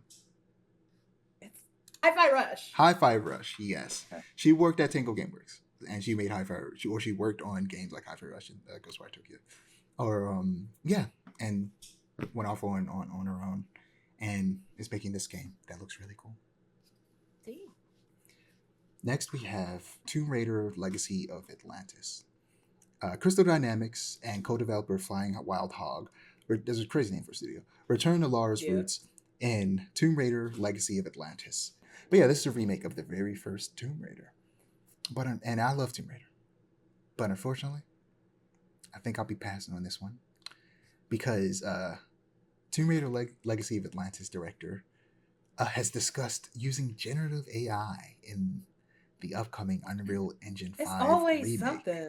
This is coming from Wesley LeBlanc from Game Informer. At Crystal Dynamics, this is a quote from the director. At Crystal Dynamics, we see AI as a tool that can help our team get to the right answers faster. So let me give you an example of what that looks like. So say in early development, we have an idea for an object, but we're not sure whether or not we want to take the dev time to build it. We can, that's why you get people to draw. We can use a generative AI tool to help us visualize that object in the world. And if it works, we'll then move it to our traditional pipeline. From there, the team will concept it. Why not just do that to begin with? They'll build it, and we'll make sure that all the finished content in the final game is human crafted. It's really important for us that our team has the tools to make the highest quality experience possible. Our fans deserve nothing less than that. You hate to hear it. And I really hope that the actual new Tomb Raider game, that's not a remake that they're working on, I think that comes out next year, does not use AI. And I don't think Flying Wild Hog is making that one. So, yeah, that sucks. They've shot themselves in the foot then also, because most sensible people are gonna be like, well, now it has AI in it, so I don't want to buy it. Yeah. And it's like you lost your audience, or at least part of it. Yeah, it's weird. Next, we have No Rest for the Wicked. From Moon Studios, the award-winning creators of Oni and the Blind Forest and Ori and the Blind Forest and Ori and the Will of the Wisp, comes No Rest for the Wicked. This unique, visceral action RPG is built for solo players and co-op squads alike, and is set in a handcrafted world with Souls-like combat. The game hits PS5 this October and features 100 plus hours of content, new powerful weapons, new bosses and enemies, new areas to explore, and completely reimagined class systems. This is finally entering 1.0 in October. I have been waiting for this game for I don't even know how long. And I'm not sure if I'll play a day and date because fall is packed with a bunch of games. But I would probably at least buy it just to support that dev within these, trying times. Um, because you guys know of the Ori games, right? Yeah, Those games are great. This has they are. if you want to look it up if you haven't seen it before, No Rest for the Wicked. It has very much almost an arcane art style with the like 3D models with the 2D textures and effects, and it's a isometric Souls like action game. Oh, But and fascinating. it started off as just like it's an isometric Souls like, and then they added co-op, and then they added like being able to buy and build your own home and like stuff like that. And I was like, oh, this got real complicated real fast, but it's cool. It looks really cool. I'm excited Yeah, it does. to finally play it. You can tell it's by the Ori directors or developers because this animation is smooth looking. Mm-hmm. Yeah, Mm, extremely. a very different game from those two. Yeah. Next, we have Onimusha: Way of the Sword. Launching September 25th on PS5, and a demo is available now. It features around 30 minutes of the early story and lets you get to grips with the game's essential techniques such as parry, deflect, Isin, Oni armament, absorbing souls, and more. I played the demo. You know me, I'd be saying I'm gonna play a demo, and then I never played a demo. I've been playing more demos. You actually played it. I've been playing a lot I'm more proud. demos, and I played this Good. demo, and I loved it. The combat to me feels like a cross between Ninja Gaiden and a Souls-like, and I'm really enjoying it. It's too bad that this game comes out the same goddamn day as Control Resonant on September 24th. There are too many games in September. I'll say it once, Way too and many. I won't stop saying it until the end of this episode. I won't stop saying it until the end of next episode. John, I got scared for a second because I thought you was going to say the sad thing is this game was made with generative AI. Oh God, Me no! too, me too, Oh me no, too. my bad. No. Capcom wouldn't do that to us. At least they wouldn't tell us. Yeah. They would keep it a secret because they don't want to lose their goodwill because they've been on a roll. Yeah. We'll talk about that in the next episode. That would literally be the very first thing we talk about in the next episode. But yeah, I'm excited for this game. Whether or not I play it that same day, who knows? Because I probably should be too busy playing Control Resident. Speaking of, Silent Hill Townfall has a release date of September 24th as well. That's crazy. To mark the moment, the PS5 horror introduces a new character and gameplay trailer where we get introduced to Zoe, an inhabitant of Saint Emile, who Simon, the main character, initially connects with over his CRTV device, as well as a terrifying new creature that will stalk him in the darkness of the other world. Now, I gotta say, happy that we're getting a game starring a black man. You'll love to see it. We don't get it as often as we should. Mm-hmm. But, there's a part of me is like, Silent Hill games are usually third person. Why the first time we play as a black person, it's first person? Yeah, what's up? Answer me this. Why can't I see my beautiful chocolate king skin? Hey, this is kind of giving like Disney when they turn a black character into an animal. Yeah, they knew they couldn't get away with that shit, so they were like, Yeah, but I'm not gonna play this. I'm just not interested in it. But I'll probably watch some people play it. It looks cool. I'm glad. Yeah, Silent Hill is making a comeback. That's fine. Yeah. But sticking on the side, look up this trailer right now. Look up Ill. Watch the trailer if you haven't already seen it. It's in the Discord. Go up and find Ill and start watching that trailer while I read this. So, first person action horror Ill. First person action horror Ill creeps into state of play for a tantalizing, terrifying taste of its grim story. Unpredictable monsters, a visceral dismemberment system, and realistic physics, all intent to create an atmosphere of relentless terror. Strap in. Look, guys, I'm built for it tough, but this shit is a bit much for me. Every time we see this game, it looks more disgusting than the last. There's never been a name more apt than Ill. This game is disgusting. Hey, Deshaun, why'd you say watch this trailer while you was talking? I needed you to suffer the way that I did. conversely, we've again discussed this on the podcast. I am not built for tough. I don't like gore in video games, or really gore at all in general. I don't do good with it. This game is fucking gross. Gross This looking. game is so gross. Sean, Like I what? well, Like What what? am I looking at? What was going through these people's minds? Right? This Like a snuff film. Like like they had to code this. this is that. Yeah, this is that early 2000s like horror film aesthetic. Oh, yes. this and The hills have eyes. It's just And I'm- nasty. and I'm Dodge fragile. I am not. Yeah, I am not. Yeah. Oh, Dodge oh, fragile. ew. Just why are you still watching it? I don't know. It's like compelling It's me, like, bro. like you can't Yo. look away. It's like so well done that it's like, wow, I commend the devs. But then it's like, You know what's gonna happen? ew. I'll invite you guys over. I'll play it. You guys watch. Okay. Absolutely not. I'm not coming over your house after that. Hey, are there gonna be wings there? Are they gonna Right. be? Well, we'll see if you're able to eat. Right, But exactly. yeah, these people are sick in the head. Or they're ill. They are ill. But yeah, we'll see. We'll see if I play this game. I don't know if I will, but it looks interesting to say the least. After talking about it a lot, we have Control Resident launching globally on PlayStation 5 September 24th, everywhere else as well. But of course, it's the state of play, so they didn't want to mention anywhere else. Remedy shared a brand new story trailer offering a deeper look into a world no longer bound by the rules we understand. A Manhattan warped by paranormal forces, looking like Doctor Strange. Its architecture impossible, its reality shifting, its streets stalked by monstrous entities. For Dylan to push deeper into the city, he must master both his evolving abilities and the raw power of his shape-shifting weapon, the Aberrant. Yeah, we got a story-focused trailer this time, and I'm very excited for this game. Like I said before, up top, I'm playing the first game in anticipation for this one, and because of my excitement for this one. So yeah, very, very excited to check this out when it comes out, because it's got me. It's got me. I'm very excited. Another September game. Not a lot of Yeah. November games. I wonder why.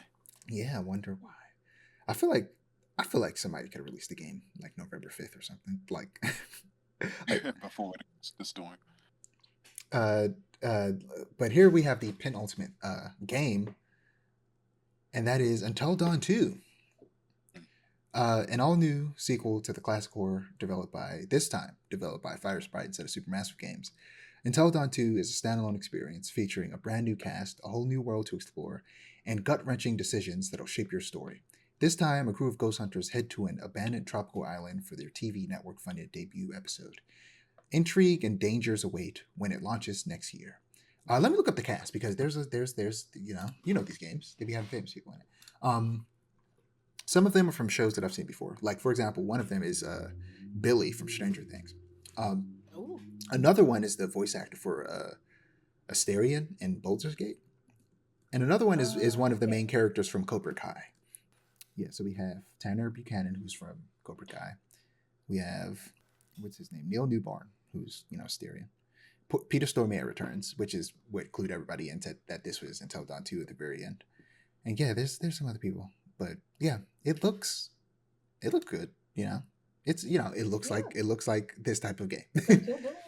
Yeah.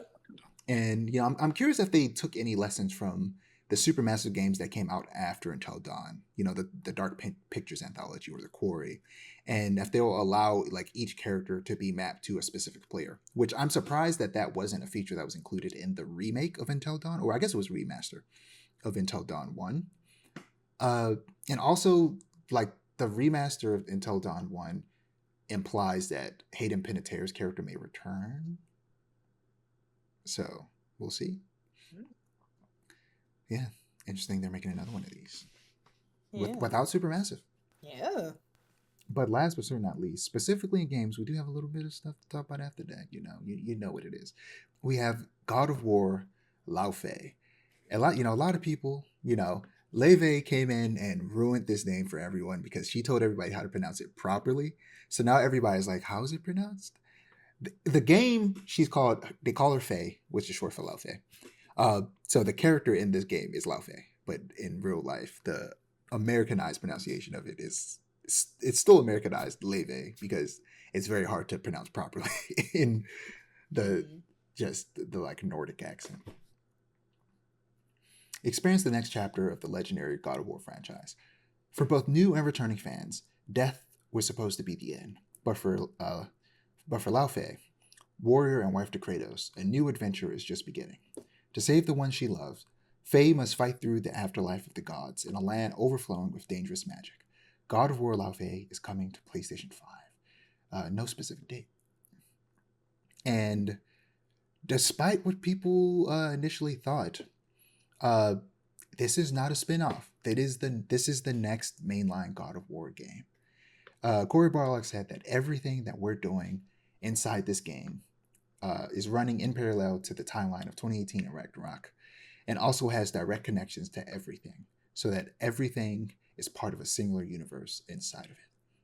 This is the next mainline game, not a spin-off. He went on to say, none of this is like we're telling a side story. This is all a new chapter in the same book, a massive book, and we're starting to show that this has more than you could have imagined. Yeah, what did you guys think of God of War? I know I just sent you something shorter of this, maybe in the chat, because otherwise you would have been watching 30 minutes unless you did watch all 30 minutes. I was gonna say I didn't watch all 30 minutes, but I had seen this before you sent it to me, actually. Okay. Yeah, and I think it's sick. Like I said, I'm a God of War fan by proxy. My girlfriend likes the games a lot, and so I'm excited for her because I know she's gonna have fun playing it, and I'm gonna have fun watching it. Right. Yeah, this game got sauce. This game, Mm-hmm. yeah, it looks good. Yeah. I watched the State of Play with a friend because we were going to go out afterwards, and I was like, "Oh, the State of Play is happening today, so if you come over early, we're just going to watch the State of Play together." So we watched it together, and yeah, it was like this moment. It was just us talking the entire time. We were just like, "Oh my god, what god is that? That looks like an Egyptian god. That looks like an Indian god, but it turns out it's a Tibetan god." Like, it was crazy. Like I had the stank face the entire time. Like everything about it Mm-hmm. just looked. Again, it's that meme of like a man will show you this and be like, hell yeah. Like the gameplay trailer, it was just like one big hell yeah. For But sure. it is high key hell yeah. Yeah, No, it really is hell yeah. Like absolutely. combat looks great. The world building looks great. All of the design of the gods looks great. Yeah. Like, I immediately was like, okay, that's an Egyptian god. It's a woman. It's probably Sekhmet. And then immediately afterwards, I can't remember the name of the other god, the Tibetan god of war's name. They're both gods of war, by the way, which is really cool. That's cool. And I hope he calls her Sekhmet, and I'm like, yes, it is Sekhmet. they put Ishtar in this game. I really do. They have to. They have to put Ishtar in this game because she serves a similar function. Ishtar is the Mesopotamian goddess of love, but also their god of war, which I think is really fascinating. So I hope she's in this game. Yeah. I think Ishtar is cool. It could be cool. It could be cool. You know, I am so happy that we can jump again. Jumping, platforming, and like performing air combos was like number one on my list for the next God of War game, followed by playing as someone other than Kratos, and we got both of those things in one. So I'm definitely Nice. very excited for both of those things. And you know, like I read from Corey Barlog, this game takes place concurrently with both 2018 and Ragnarok, which is going to be really interesting to see. And I'm just like, yeah, I'm very curious what other gods and deities we see and what they're calling the Everyone, which is the afterlife of gods and mythological deities, like the giants, which Laufey is a giant. And yeah, I assume we're going to see several of the Greek gods that Kratos killed. Zeus, Zeus, at the very least. So, Definitely. yeah. Some people are like theorizing that. Oh, well, I should mention Jack Quaid is voicing a cube, a gelatinous cube. Hilarious. I know And that was yeah, that's Jack Quaid. And it's like supposedly pulling from some kind of mythology. And I'm very curious what, because it's just a cube. And I'm like, what is this cube with the voice of Jack Quaid, and what is their importance to the story going to be? They're in the cover art. And then Oh. there are ribbons tied to a sword that was inside the cube that can talk, that Laufey picks up. And people are like, is that Excalibur? You know, you got mythology and then a random sword stuck in a cube. Is this Excalibur? And then there's people were saying Excalibur like, would be nuts. people were theorizing like, what if Faye ends up in England and ends up becoming Morgan Le Fay from the Arthurian legend? Oh, I can see that. Could be interesting. Could be interesting. Yeah, this is the type of mythological rigmarole that I signed up for with Exactly. God of War. 100%. Exactly. Like, to me, this is For sure. low key. This is the first time it's felt like, well, it feels more, I don't know, just fantasy somehow. Like, including more mythologies made it feel more fantasy for me. And I think part of that comes from the fact that, of course, like most prevailing like kind of fantasy that we absorb in America is European fantasy. And lately I've been reading Chinese fantasy, and this has Mongolian fantasy in it, and maybe some Arthurian legend. So it just gives me the feeling of a bunch of types of fantasy that I really have been enjoying lately. And despite the fact that like a lot of European fantasy is heavily inspired by Norse mythology, the Norse games felt so grounded that they didn't necessarily feel fantastical until Ragnarok. Ragnarok is where it really started like, okay, right, this is a fantasy story. And this game feels like it's leaning into that even further, and that just like having it become so much more fantastical, it's just making it so much more exciting to me. Like this, like you said, this is that mythological rigmarole that I've been wanting. Exactly, like mythological Who Framed Roger Rabbit injected in my veins.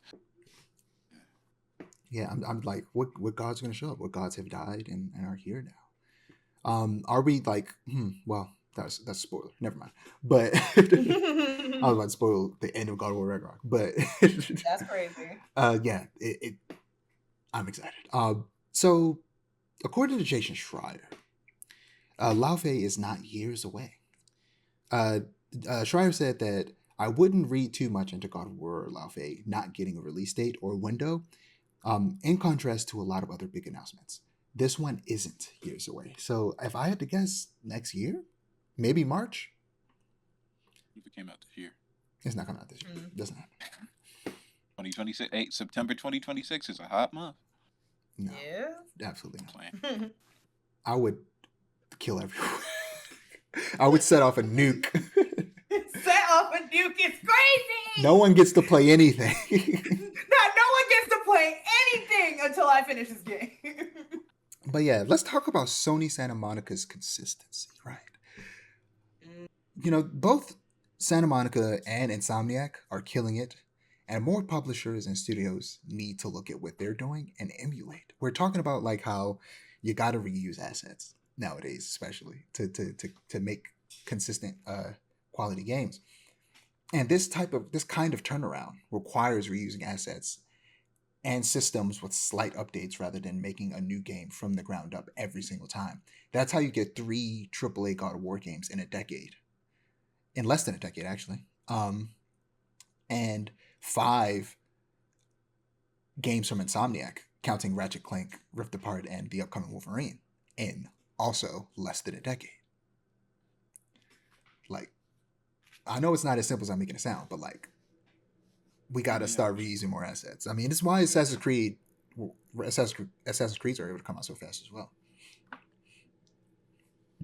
And I feel like, asset reusing was rampant in childhood, and it produced some of the best games ever made. Yeah, so. but yeah, it's weird because I think I don't know, studios want to keep making new games, and it's just like, I'm sorry, but in the industry, like the state of the industry as it is, I'm sorry, friend, you gotta lock in. You gotta lock in and know that you're not gonna be able to make the game that you want initially. You're gonna have to wait. And it also takes That's what Toby Fox did. It also takes investment. Like, you have to invest in that first game to then build other games off of. But last but certainly not least, in this part 1 of the summer game showcases, we're going to be talking about some very recent news. PlayStation is ending all physical game production by 2028. This isn't coming from some news site. This is coming from the mouth of PlayStation themselves. Sony has announced it is removing hundreds. Well, no, this is a separate thing. In addition to that, Sony has also announced it is removing hundreds of purchased movies and TV shows by Studio Canal. Hundreds might be over exaggeration. From players' digital libraries. And this will begin September 1st, with Sony citing seemingly expiring content licenses agreements as the reason, which is bullshit. What they need to, we're about to have a conversation. What they need to start doing is, instead of being like, oh, you delete it, just, oh, it's not in the store anymore, which guess what? It already isn't, because the store, PlayStation doesn't sell movies anymore. They don't do that anymore. They stopped doing that. I didn't even know they sold movies to begin with. They stopped doing that shit like years ago, like 5 years ago or something like that. And like, oh shit, they've been stopped this, but they let people keep their libraries because they paid money for it. Right. But now they're like, no, you don't even get to keep it. Like, we're not even just delisting it so nobody can't buy it. Like, that makes sense. That always makes sense to me. Like, if a game is delisted and you just can't buy it anymore, I get that. But if you already have it downloaded and it gets delisted and then your game also gets deleted, that's insane. Yeah. And doing that to people's movies is also equally stupid. Insane. That's that nuke you were talking about. Yeah. We keep getting reminded that we do not own shit. Yet they don't want us to pirate. And let's be real. Is it really piracy when we don't own it? If nobody owns it, it sounds like it's free for the taking. Yeah. It's ones and zeros. You gonna tell me I can't have some ones and zeros? I gotta pay $60 for some ones and zeros that I might lose? I'll be damned. And then when we buy a game and play it and it does well, then you close down development studios because they don't make live service games. Yeah. And also, if we're going all digital, then games should be like $20 cheaper, right? That is. Right? Yeah, for sure. No. Not according to these people. What is the pricing regulation for data? This is illegal. Like, everything that's happening is so illegal. Yeah. And the people making the decisions have enough money to smooth it over. Like, my problem. Like, where do I want to start? If we're, I gotta look through this because I'm like, where do I want to go? I'm bouncing all over the place. The reality, though, is that physical game purchases have been on a rapid decline since 2009. So it's like, yeah, this makes sense. My problem is that I don't think that this means that physical media should 100% go away. Like we mentioned earlier, it should just maybe be more expensive. And I think that's reasonable. But on the flip side, the digital versions need to be cheaper. And we also need better protections as consumers. I suggest that if you haven't heard of these people, support Stop Killing Games. They're a global coalition of gamers, consumer advocates, and developers pushing for international legal protections. Just to read something from their website. Video games are increasingly being designed to require central servers to function, even for single-player content. When publishers decide to shut those servers down, the games are destroyed entirely.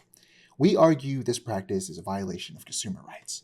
If you purchase a good, it shouldn't self-destruct. We are launching formal petitions, exploring class action lawsuits, and engaging with lawmakers worldwide to end the intentional destruction of our digital media. These are the kinds of laws we need to put in place if we're going all digital, which we shouldn't. But, like, the reality is, yeah, it's more convenient, therefore most people do it. That's fine. I'm not mad at that. But there needs to be more protection set in place if we're going to go in that, if we're going to go that route. Any thoughts before I say this last thing? So it's like, as it stands, right? Like, if the things that I purchase with my money are not, like, the video games that I purchase with my money, my hard-earned American dollars are not safe, what's next? Right? What's next? Exactly. Yeah, like, you buy a movie on streaming, you can't access it anymore because either the streaming service doesn't exist or they took it off. Tough titties. Like, it's again reinforcing that dangerous precedent.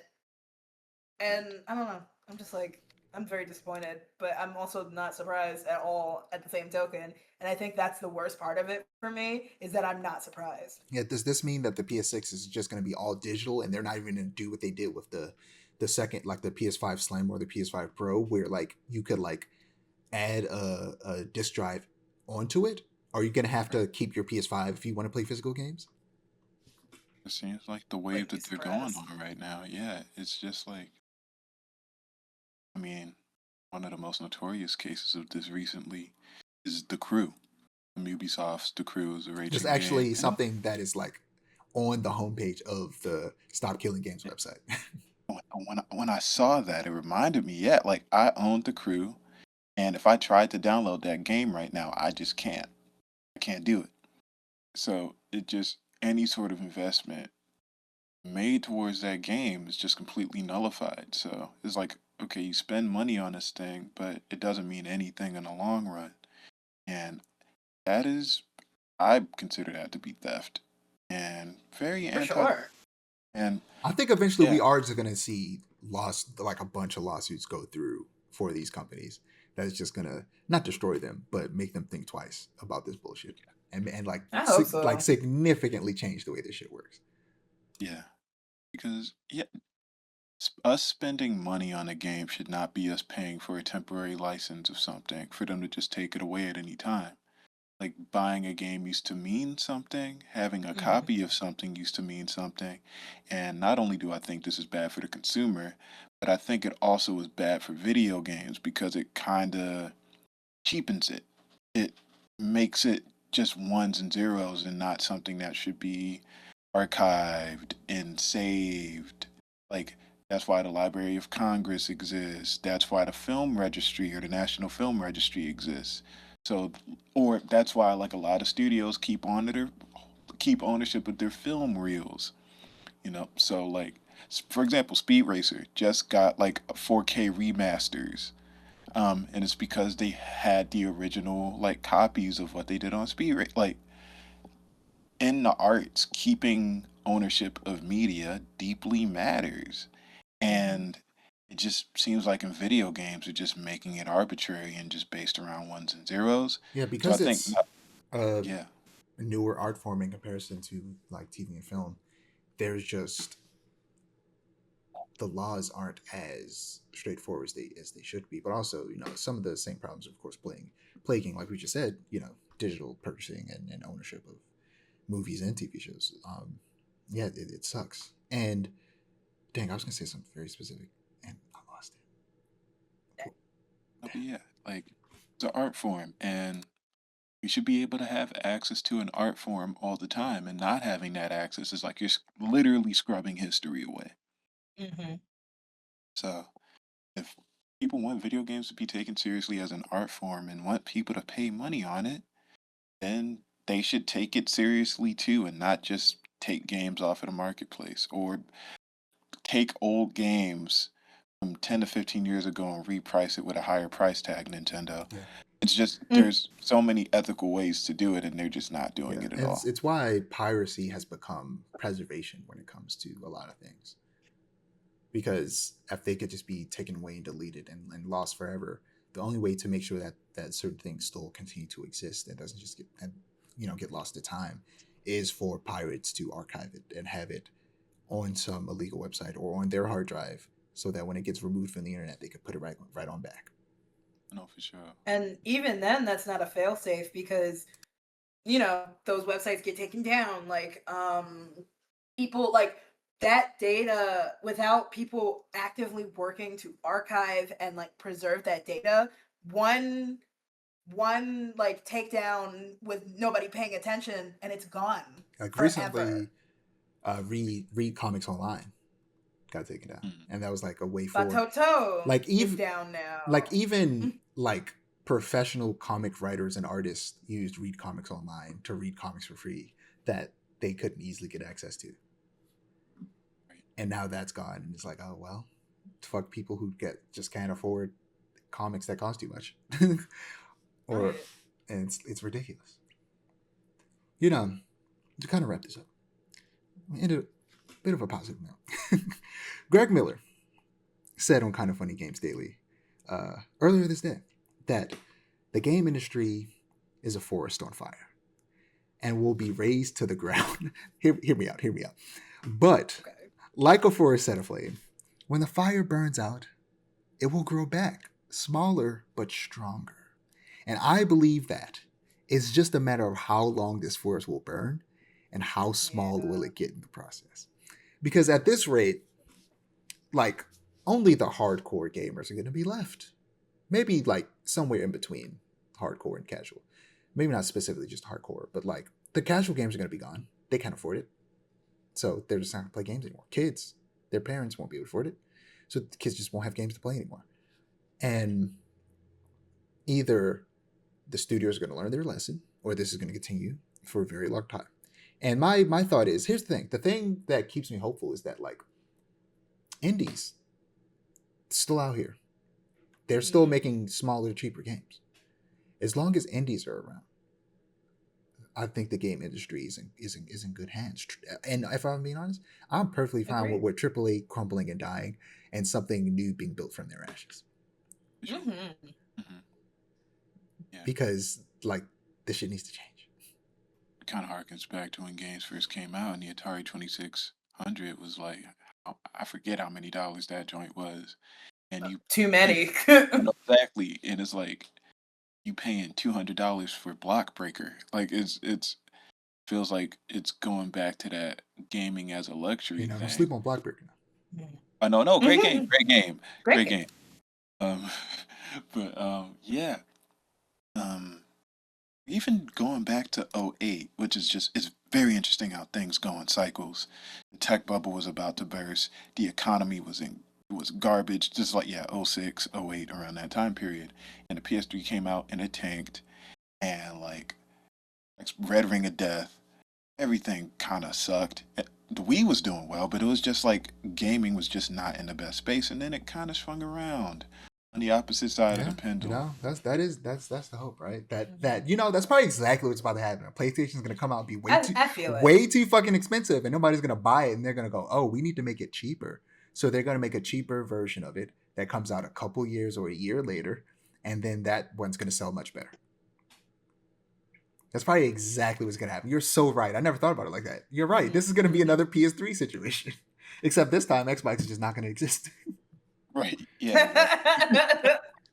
Right. I was to say it's a win-win for Sony because they get back in good graces despite having fucked up the industry and their own like I said good graces enough, and also their rival is gone. So Right. Exactly. it's everything they could have ever wanted. But yeah, don't worry. We'll talk a lot about Xbox next year, both the good and the bad, because there's a lot of good in terms of there's good games, but then they go on and fuck it all up just weeks later with a bunch of news. But Oh, Xbox. you can find all of our ads in the link in the description. Don't forget to like, comment, and subscribe to our channel if you want to see more storytelling content, and to click the notification bell so that you're notified when we post. Peace. See ya. Bye.